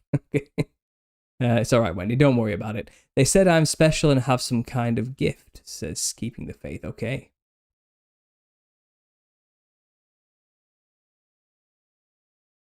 So you think if we lived before Christ came, that we kept our same gender? That's an interesting thought experiment. I don't know.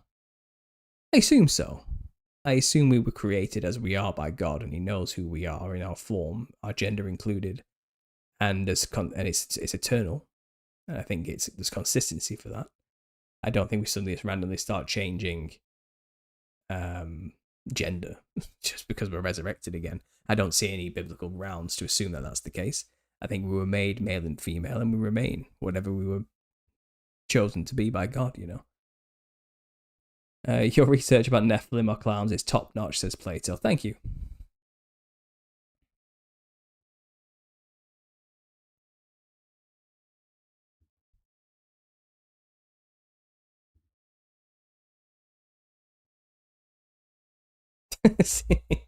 Wendy's hid in the comments, but didn't I say you try and defend yourself? The response is always, that's exactly what a Freemason would say. Well, the guy who said Paul could be a Freemason, you know, guys, has literally said, why would you be so defensive? Like, don't gaslight me, you absolute narcissistic psychopath. Yeah, the classic gaslighting maneuver there. Yeah, no, not having it, guys. I'm just going to ban you instead because it's my channel and I'll ban if I want to. There we go. Nobody needs that. Right. Anyway, guys, how long are we going for here? An hour and a half. Fish or not, I get the point. I see your message. I've explained why I'm not going to get him on my channel for that reason. Okay. The guy's done some great work on the Millennial Kingdom stuff, but I can't have that. Like, he might not care now himself, but I do think in the long term on this platform on YouTube, he's going to have consequences for the things he's talking about, and he may not be able to continue to discuss the Millennial Kingdom or the stuff like that if he keeps his focus on that type of topic. But I'm not saying he's a bad guy for doing it necessarily or anything like that. I'm not accusing him of anything. I'm just saying I'm not going to associate with that on my channel. That's all it is. Okay, it's not personal. It's just what I've chosen to do and how I'm going to play this game. Okay, that's all it is.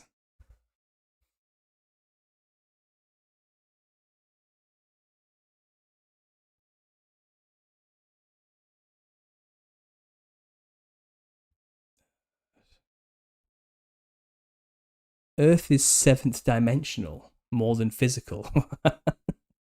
What's the 6th time? What's the 5th and 6th dimension? I mean, I loosely understand what the 4th dimension may possibly be.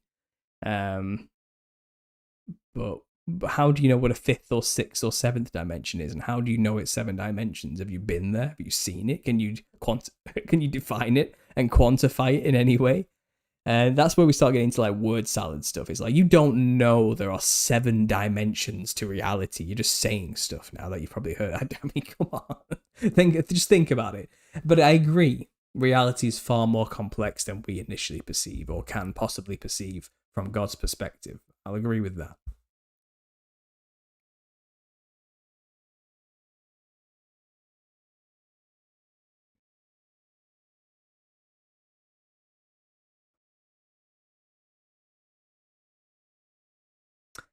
Dabbing Good says, you think that the mark of the beast is how you pray.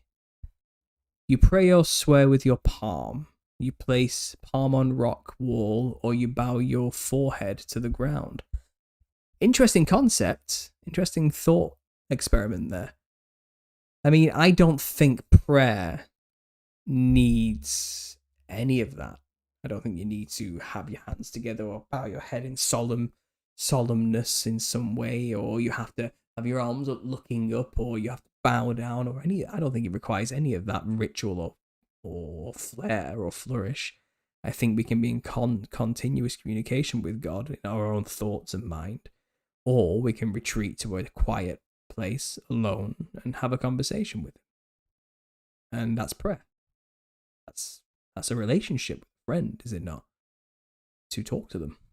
And I think that's all we really need to do. And a lot of people, and again, there's no right way to do this, I suppose. You know, I'm not saying it my way or the highway. Anyone who does it any way else is wrong. I'll say that's not what I'm saying here at all. Okay, if you found your way to pray that makes you comfortable, stick to it. You know, that's how you like to do it. I do tend to see there's like a formalized way of doing these things, or there's like certain things you must say in the prayer, and a way of saying it that has like a grandiose, verbose, how would you say, like veneration of God weave within it to show the the appropriate amount of fear and reverency and humbleness while speaking. And it's kind of, I just talk to God like I'm talking to you. That's how I pray, and I don't do it publicly. I've made a habit. I know people say you should end your shows with a prayer or this type of thing. It's like, I'm not a pastor. I'm not. This isn't a church. Okay, I'm just a guy. I'm a Christian who's trying my best to figure out the truth and share my thoughts with people on a video. I don't pray in public. I don't think we're supposed to do that. I think there's a again, each to their own.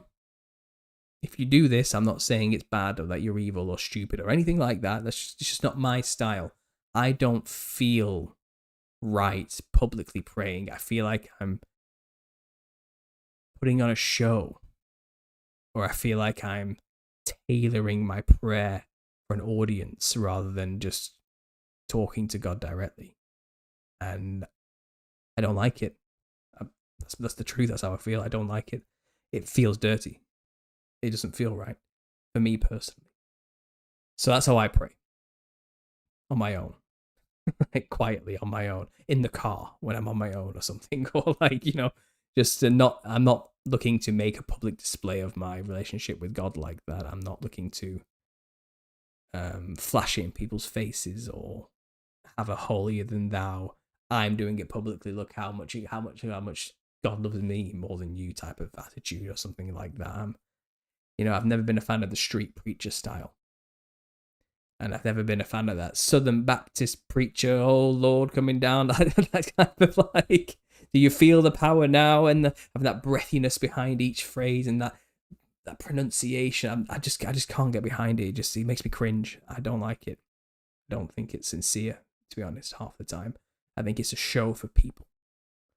I think it's no better, really, when you really think about it. And this is just me thinking now for the first time. Is it much better than the Pharisees with their ritual and public prayer in public, and it was all said, wasn't it? And they've got the hoods and the robes and the correct attire and attitude and solemnness to the way they do their rituals, and it's I just can't. I just can't personally.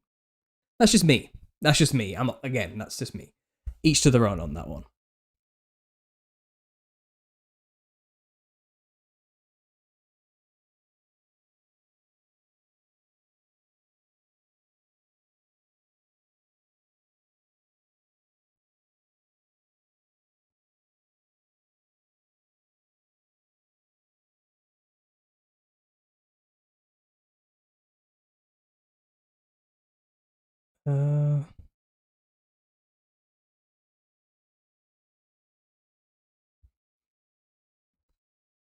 It's like Dean Denver's been deleted. I don't know what's been going on there.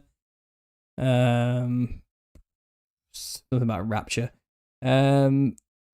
Fisher Not says, you helped me get back to Christ. Thank you, Paul. Oh, well, that's great. I'm glad I played some small part in that. But really, it was you who came back to Christ. I just pointed over there. Like, all glory to God. He's clearly worked something in your life to get you there. If he's used me in some small capacity to get that to be the case, then good. I'm glad to hear that. Thanks, Paul. Thanks, brothers and sisters. See you. Be blessed by the Almighty Yah in His Son's Jesus. Says Sammy. Yeah, thanks for being here. I appreciate it.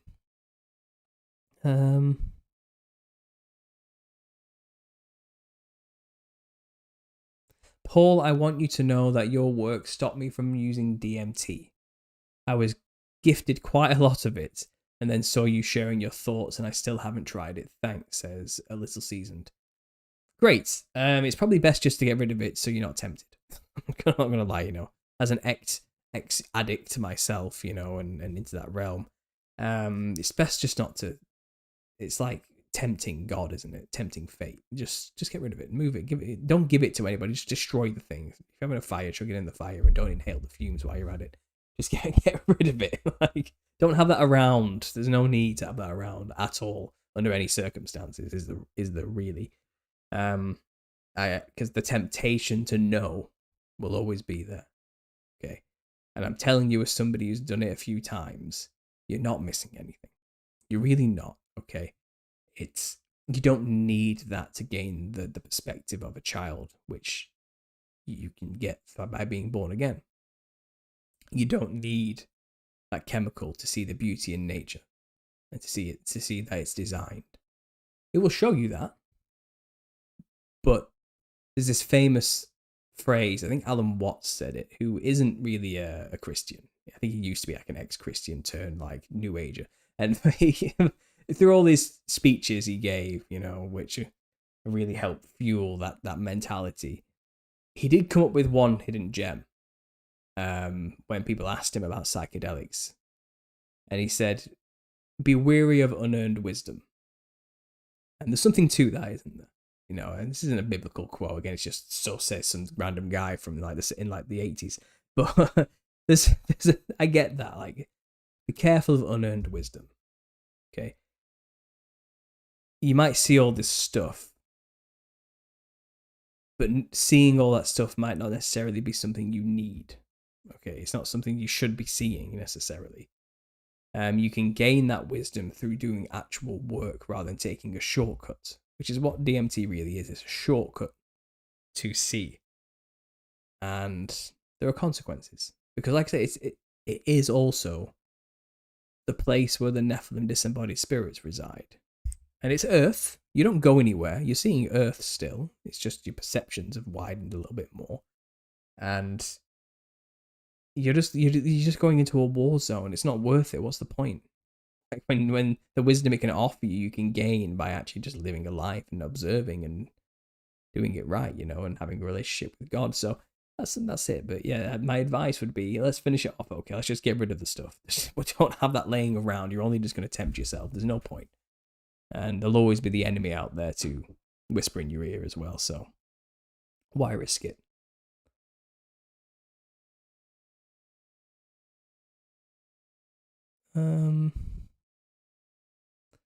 We just get the chat to catch up.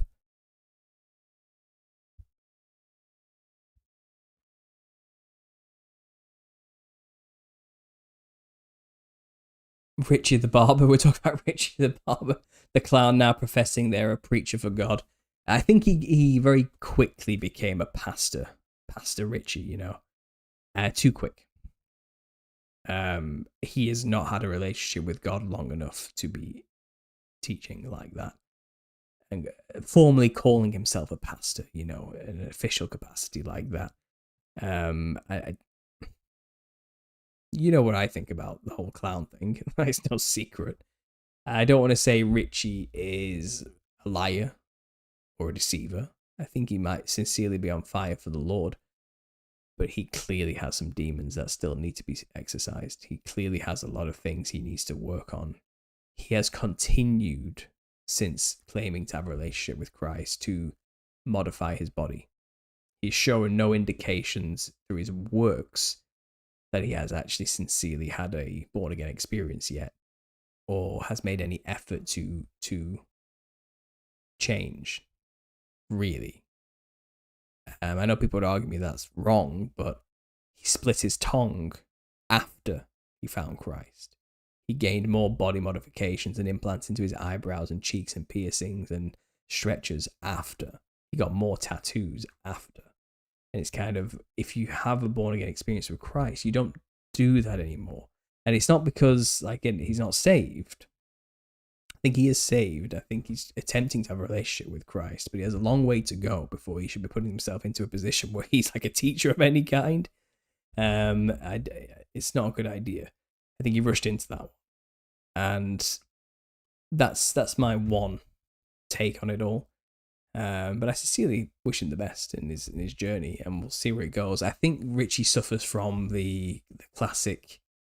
I think we all kind of have to deal with this when we leave our old life behind and try and walk the straight and narrow path. He has a crisis of identity. Richie's problem is he doesn't know who he is if he's not the clown. If he isn't Richie the Clown Barber, then what is he?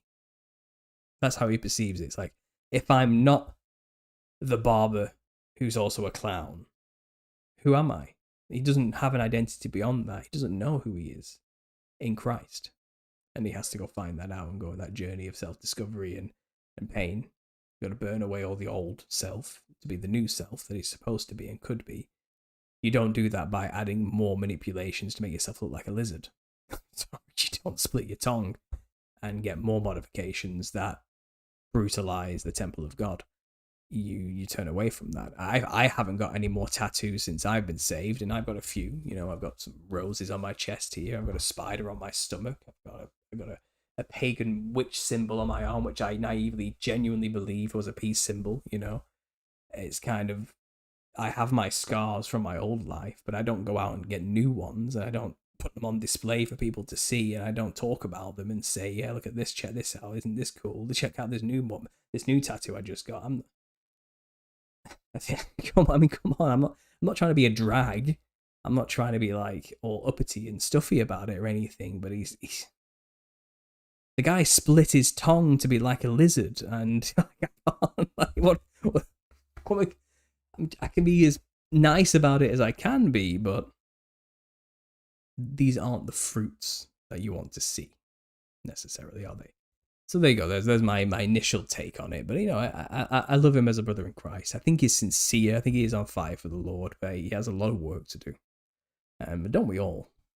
Don't we all? Which is why I'm not someone who claims I'm a pastor. I've been doing this longer than he has. I don't think I'm a pastor. Like, who the hell am I to claim to be some kind of religious leader? That's ridiculous. You know, I couldn't do that to myself. I couldn't do that to the people listening to me. I have work to do. You know, and which is why we should only have direct relationship with Christ. I think. I don't think that's a whole other thing. I'm not going to go off a tangent there. Paul, do you think Joe Rogan actually doesn't take DMT? He just pretends to and promotes it to get more people on it. You know, I don't know. I don't think he does it anymore. I think he did it a few times. Now just continues his same spiel on it because he got him millions and billions of views. And he's not willing to change on that angle. I don't know if he's actually like a aid agent shill to purposely get people to take DMT. Again, I don't know his heart, so I don't want to make accusations, but spiritually speaking, him doing what he's done has given a platform for the demons on the other side to get people more readily opening themselves up to communicate with them. Whether he was cognizant of that or not, or he's been spiritually influenced to do that, or he was physically influenced by people to do that, is all up for speculation, but the results are the same. So there is that.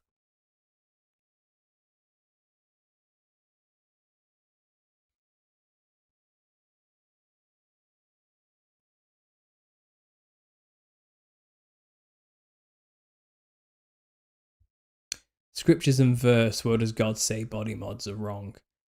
Oh, Deacon. I'm not saying tattoos are a sin, but for him, they're an addiction. Like, for him, he is addicted to tattoos. He's made an idol of them. And in a way, he's made an idol of himself. He's Richie the barber, the clown barber. I think he prioritizes that egotistical image of himself over the God and the Holy Spirit. That's all it is. Okay? Clearly, you've taken it personally, Deacon, is all I'm saying. And if you're having that kind of visceral reaction, then you took that from what I said, you weren't listening. That's all I'll say.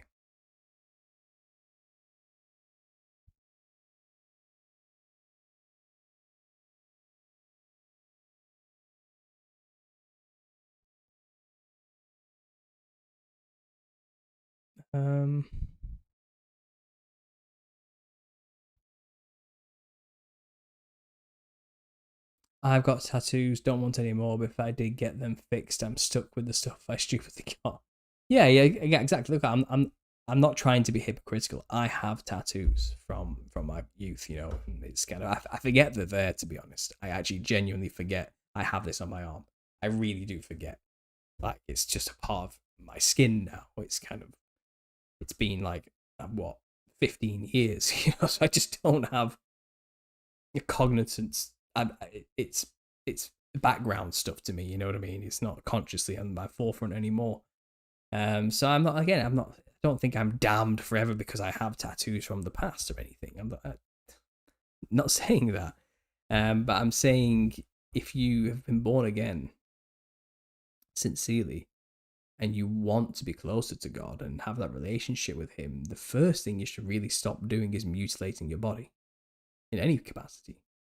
It's kind of like boilerplate basic stuff. It's not a good sign to put yourself through pain and to mutilate the temple of God, which is what it is. It's the dwelling place for the Holy Spirit, by making yourself mirror demons.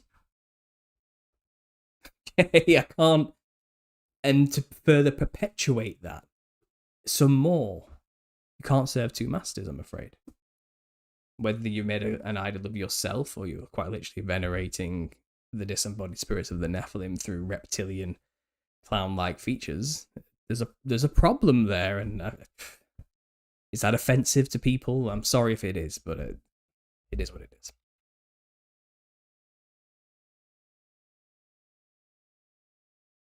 Bring him on the channel.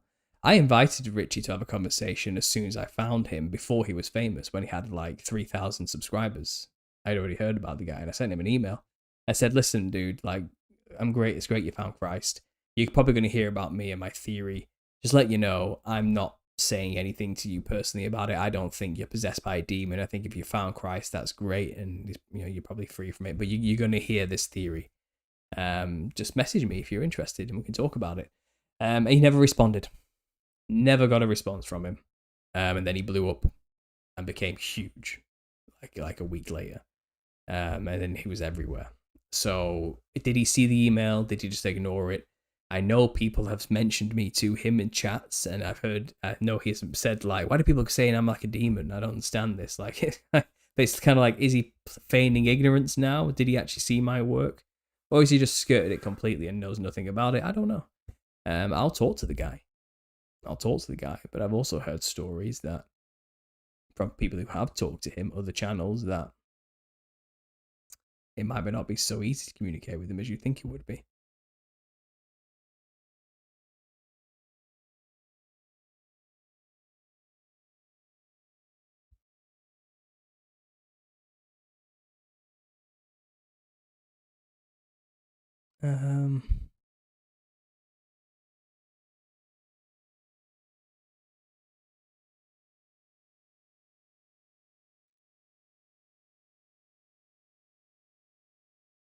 Oh, so now people are just screaming about tattoos. Guys, get over it. Come on, it's not a big deal. It's not about his tattoos or anything like that. It's not what this discussion is about. It's about where his heart lies. And I think sincerely, in his journey with Christ, he's got a lot of work to do still. Just like all of us do. I'm not trying to cast stones here, or I'm living in a glass house myself. I've got work to. We've all got work to do. So it's kind of, I just can't help but see that I think Richie is an identity issue. He's scared to let go of his previous persona, who he used to be. And he's trying to have both at the same time, rather than his new identity in Christ. He's trying to hold on to his old identity in ego. That's all it is. That's all I'm saying. And don't get too hung up on the tattoo thing. Don't get too hung up on that. You're missing the point if that's what you're focusing on right now and arguing about in the chat. This is not something to argue about or fall out over. It's really not. It's trivial.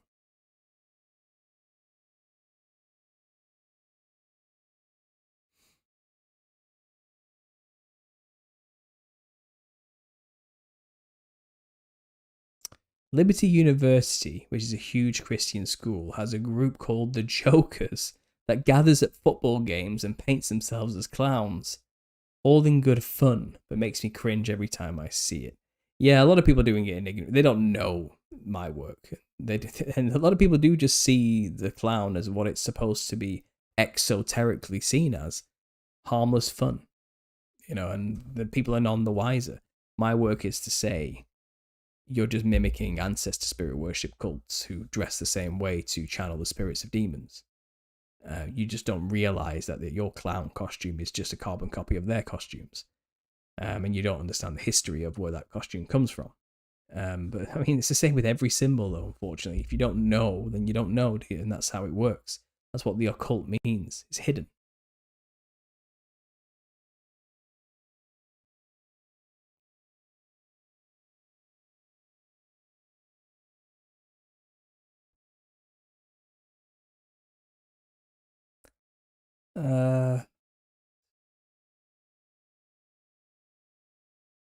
I got your book on page 11 now, says Shane. Excellent. Hope you're enjoying it.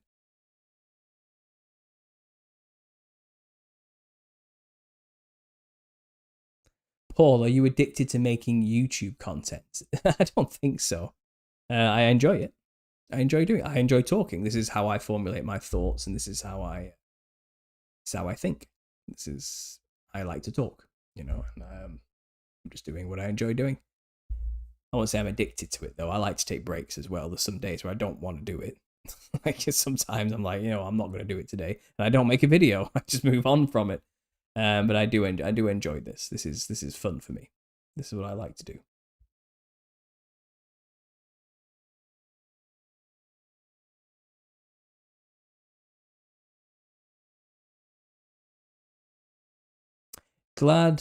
I feel glad to know that I wasn't alone in the feeling that the air somewhat changed after the 2000 event. Yeah, things did change. Definitely. It's observable now for sure.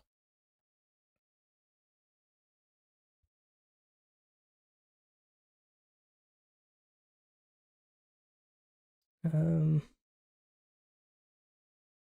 Something about symbol. Are we talking about my logo? Yeah, I get a lot of that. Yeah, I'm not venerating the Star of Remphan, as people say. The symbol literally represents the conspiracy. Like, if you want to understand conspiracy, you need to understand that logo. You need to understand that symbol. You need to understand how the enemy uses it and what it represents. And you need to understand its roots. And it's relatively new uses, actually, by obviously Israel and the rest. You've got to know that symbol. You've got to know it to understand conspiracy, because that's it. That is the enemy. That is it. I'm not like wearing the symbol as like I am a part of the enemy secretly. I openly expose it all the time, and I'm telling you, yeah, don't worship the symbol. That's a bad idea. It represents everything that they hold dear, and most people don't see it, But when I show the symbol, it's usually broken down like this below, because that's what we do. We break it down and we examine each part so you can put it together as a holistic image and fully get to grips with what's really going on here. I incorporated some sacred geometry in there as well, because of the New Age perspective that gets brought in that you have to understand, because that's a part of the control system as well. You've got the planets involved, you've got Saturn, you've got Venus and Mars with the blue and the red there.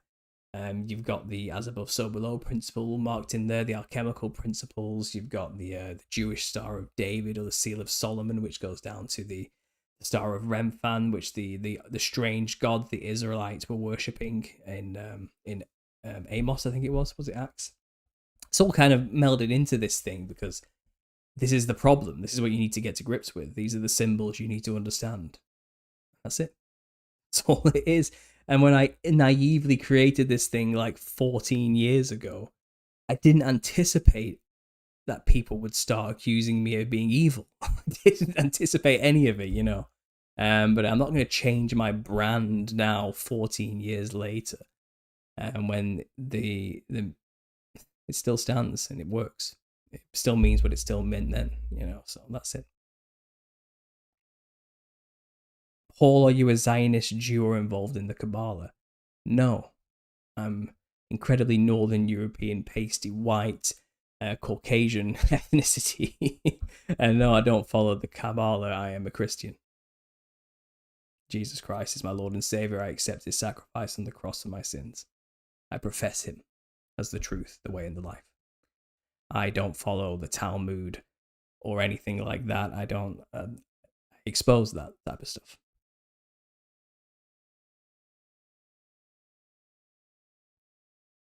I can see my wife is busy deleting all the comments of people saying I am a Freemason. No, I'm not. I mean, this is the problem is though. I can never prove that. Like, no one's ever going to believe me when I say I'm not. This is the issue. It's just an endless cycle of accusation and me denying it. It's kind of like it'll never be good enough. I can't. There's nothing I can do to prove my innocence to these people. That's the issue. And it comes with the territory of being on YouTube talking about conspiracies, unfortunately. It really does. It's just a part and parcel of being a YouTuber. People will accuse you of all sorts of nonsense, which has no grounding or basis in reality. It's kind of just how it has to be. I can't avoid it. If I want to be here talking about these things, I've got to put up with those accusations.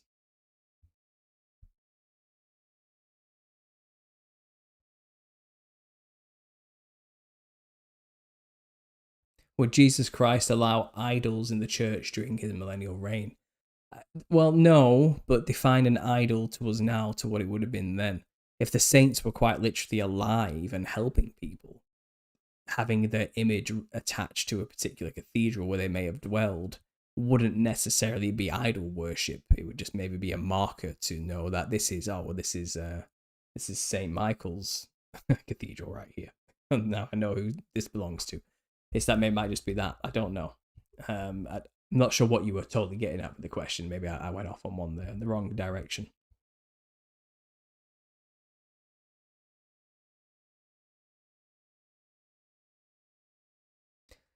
What forms of extrasensory perceptions do you believe are real? Remote viewing, astral projection, telepathy. If gift things were given to us by God, why should we not use them for good, just like intelligence? I think it's witchcraft. I think it's performed with the aid of demons. I don't think we're supposed to be doing that kind of stuff. I don't think it's ourselves truly doing it as they like to make us believe. That's just from my research. I think a lot of the magic and this ability to read minds, make things levitate, astral travel, remote view, and all these type of things. I think it's the illusion is that the person has that power. The truth is that they just have help from the other side. It's not really of God to be doing any of those things, nor is it necessary. And no, you can't use white magic to defeat the black magic. It's all magic. It's fire with fire. It doesn't work like that. So no, that's my take on that. I don't personally believe you can defeat evil magic with good magic, if that's what you're trying to say.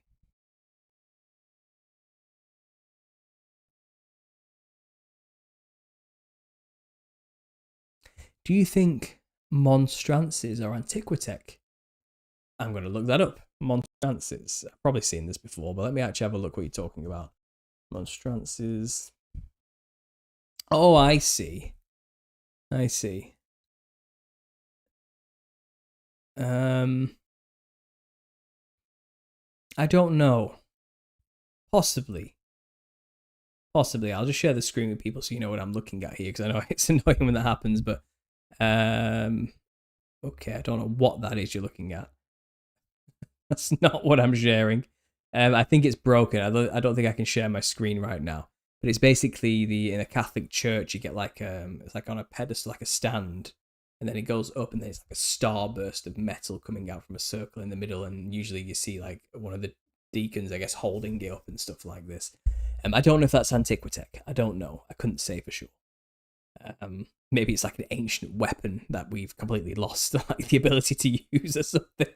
I don't think so though. You know, like the old cannons that we see, which are just impossibly large. They were actually like energy weapons that focused energy or something like that. They didn't fire cannonballs. Maybe it's something like that. Maybe it's like an ancient. Maybe like if you click it the right way, like a lightsaber sword comes out the end or something. I don't know. But looking at it, I think it's just ornamental. I don't think it's antiquitech. Phones are idols. I believe we literally bow to them. A lot of us, says Chandler. That's a good take. I get what you're saying there. I heard they produce something called Red Mercury. Interesting. I'll have to look into that one now you've mentioned it to me. Thanks for the hint there. Maybe I'll make a video on it. Fisher, maybe I'll make a video on that once I get a bit more knowledge behind it. Did Christ do magic or were they miracles? I think it's miracles. I think it's Christ showing that he is above and beyond the physical restraints, like humans in a sense. And I think he was trying to explain you'll do greater things than I once you enter into the kingdom. You know, you'll be able to also do these things. He didn't say, don't worry, while you're here on Earth, you could also do stuff like this if you make a few contracts with demons. I don't think that was his promise. Like, I think he's saying, you know, you want to do all these things. You don't need the help of the adversary to do it. Just follow me. And the promise is you'll also be as he is. You know, God has this in store for all of us.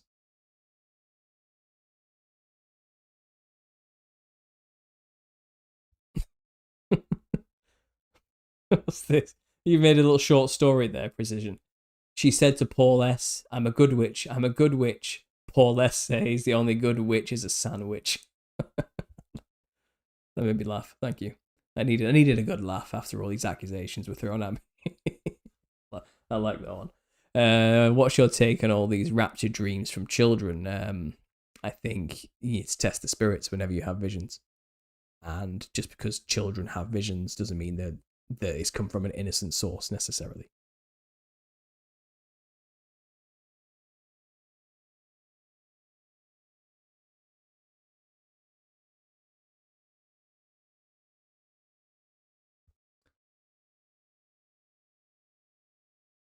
Did Freemasons sit on the editing board for the KJV? Answer, yes. Deacon, you're doing a lot of shouting today. What do you want me to do with that? What do you want me to say? Like, I don't know. I don't know what you want to tell me. Well, I don't know what you want me to tell you there.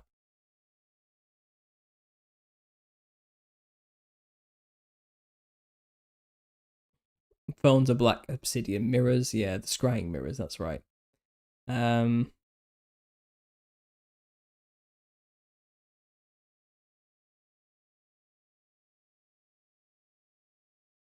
fine with being controlled as long as they feel like they are giving you permission to control them. That's right, Excited Molecule. By the way, Excited Molecule, I got your message and I saw you signed up to Patreon. Thanks for that. I appreciate it. Sorry I didn't respond earlier. I got distracted by well, not distracted. I had family duties to attend to. That's all I'll say. Do you think more young people are joining the Illuminatus nowadays? I think so. If not like in a literal signing up sense, you know, and becoming a part of the group, showing their allegiance through tacit support, shall we say, by thinking it's cool to be a Luciferian or something, or to have the eye symbol on them and stuff like this, to wear their logos and their occult symbols. I think you've seen a lot of that these days, yeah. Because, and also in more like a ironic way, like, I know they're not really real, but I'm going to wear the symbols anyway just to piss off the Christians type of attitude.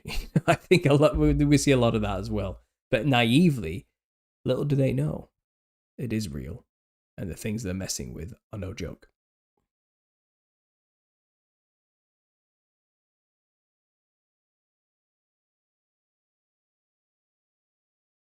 If I want to recognize Christ, I have to be able to distinguish miracle from magic. How do I do that? Well, it depends what the purpose of the miracle was as well. Most magic is done for show. It's done to show off. It's done to confuse people, to distract. Most magic is nefarious. Magic in itself is the ability to get people to do things without having to touch them. It's the ability to use language to manipulate people's perceptions enough to get them to do things they wouldn't ordinarily do. Spelling is magic. Words are magic. Jesus had actions. He rose the dead. He walked on water and saved a man who was drowning. He calmed a storm with his words. His miracles were there not to show off, but to show who he was, to give people faith. And he repeatedly, after showing them, had to say, "Ye of little faith, why did you doubt?" You know, and everything he was doing was to prove you can trust him. He's not here to deceive you. He's here to help you. He's here to give you life and give you more life more abundantly. He's here to show you the way. Conquer death. He wasn't trying to exert his power over people, which is pretty much what magic in its truest form is. He performed miracles, not magic. There's a difference.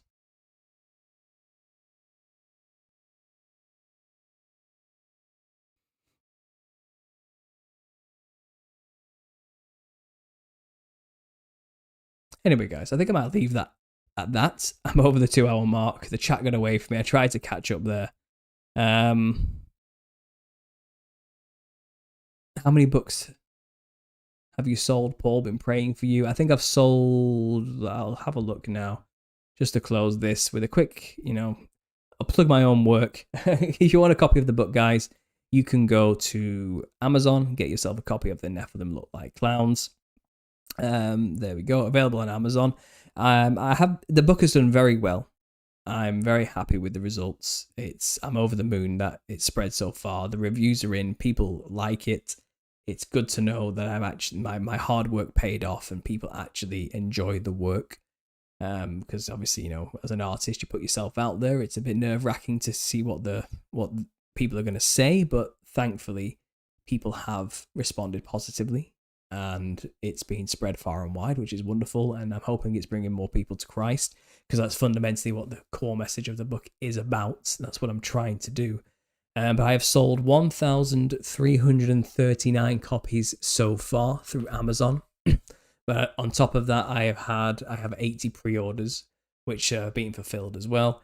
And people have bought extra copies from me on top of that too, and bulk orders of 25 and 15 here and there. So really, realistically, it's about 1,500 books have been sold to date fully, which is great. That's a good number, and that's a strong number for a first-time author who's self-published. Some people, even who publish for the first time through publishing houses, don't even sell 200 copies in their first year. And I've sold 1,500 in 2 months. So that is a good sign. A very good sign. So let's see how far this goes. Let's see if it goes. Obviously, I'm working on volume 2 as I'm doing all of this, and hopefully that should be published in the next year. Maybe mid next year or the back end of next year. You never know with these things. Things get delayed, but I'm working at the pace I can. I'm going to start picking up doing a lot more writing during my downtime. I have a baby on the way, so when they're born and I'm going to be up in the middle of the night, waking up and feeding, I'll probably be doing a lot of writing during that time, to be honest. Because I remember what it was like the first time round. You have a lot of spare time waiting, so I'll be probably doing a lot of writing then. Getting what I can done in between, obviously having a new family and everything else in between and other responsibilities. But yeah, I'm working on it. I'm happy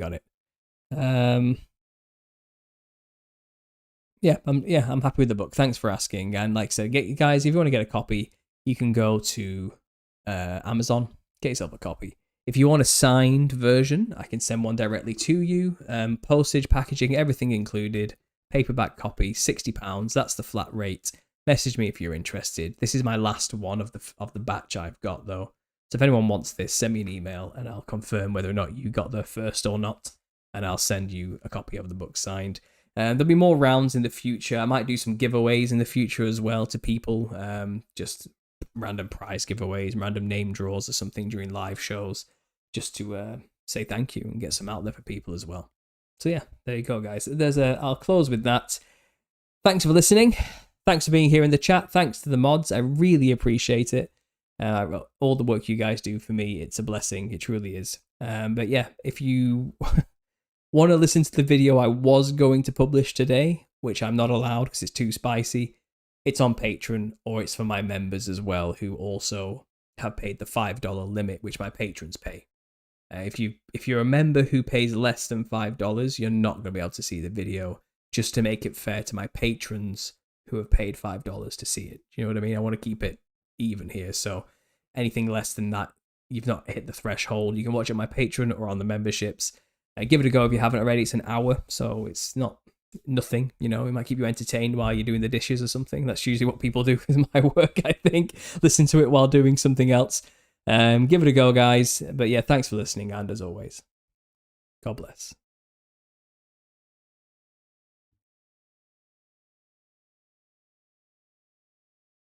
At first, I just thought people couldn't financially justify hiring a clown anymore, Then I started blaming the media for portraying my people as bloodthirsty murderers, cult members, or man-eating space aliens.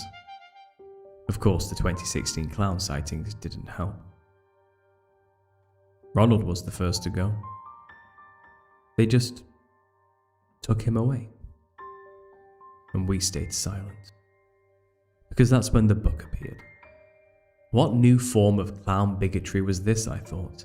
Hadn't my people suffered enough? My clown act was failing because people just weren't taking it seriously.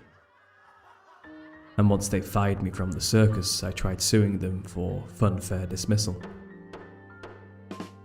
My unicycle rusted, and my balls gathered dust. I used to make kids scream with laughter, you know. So much that I could see the tears of joy running down their faces.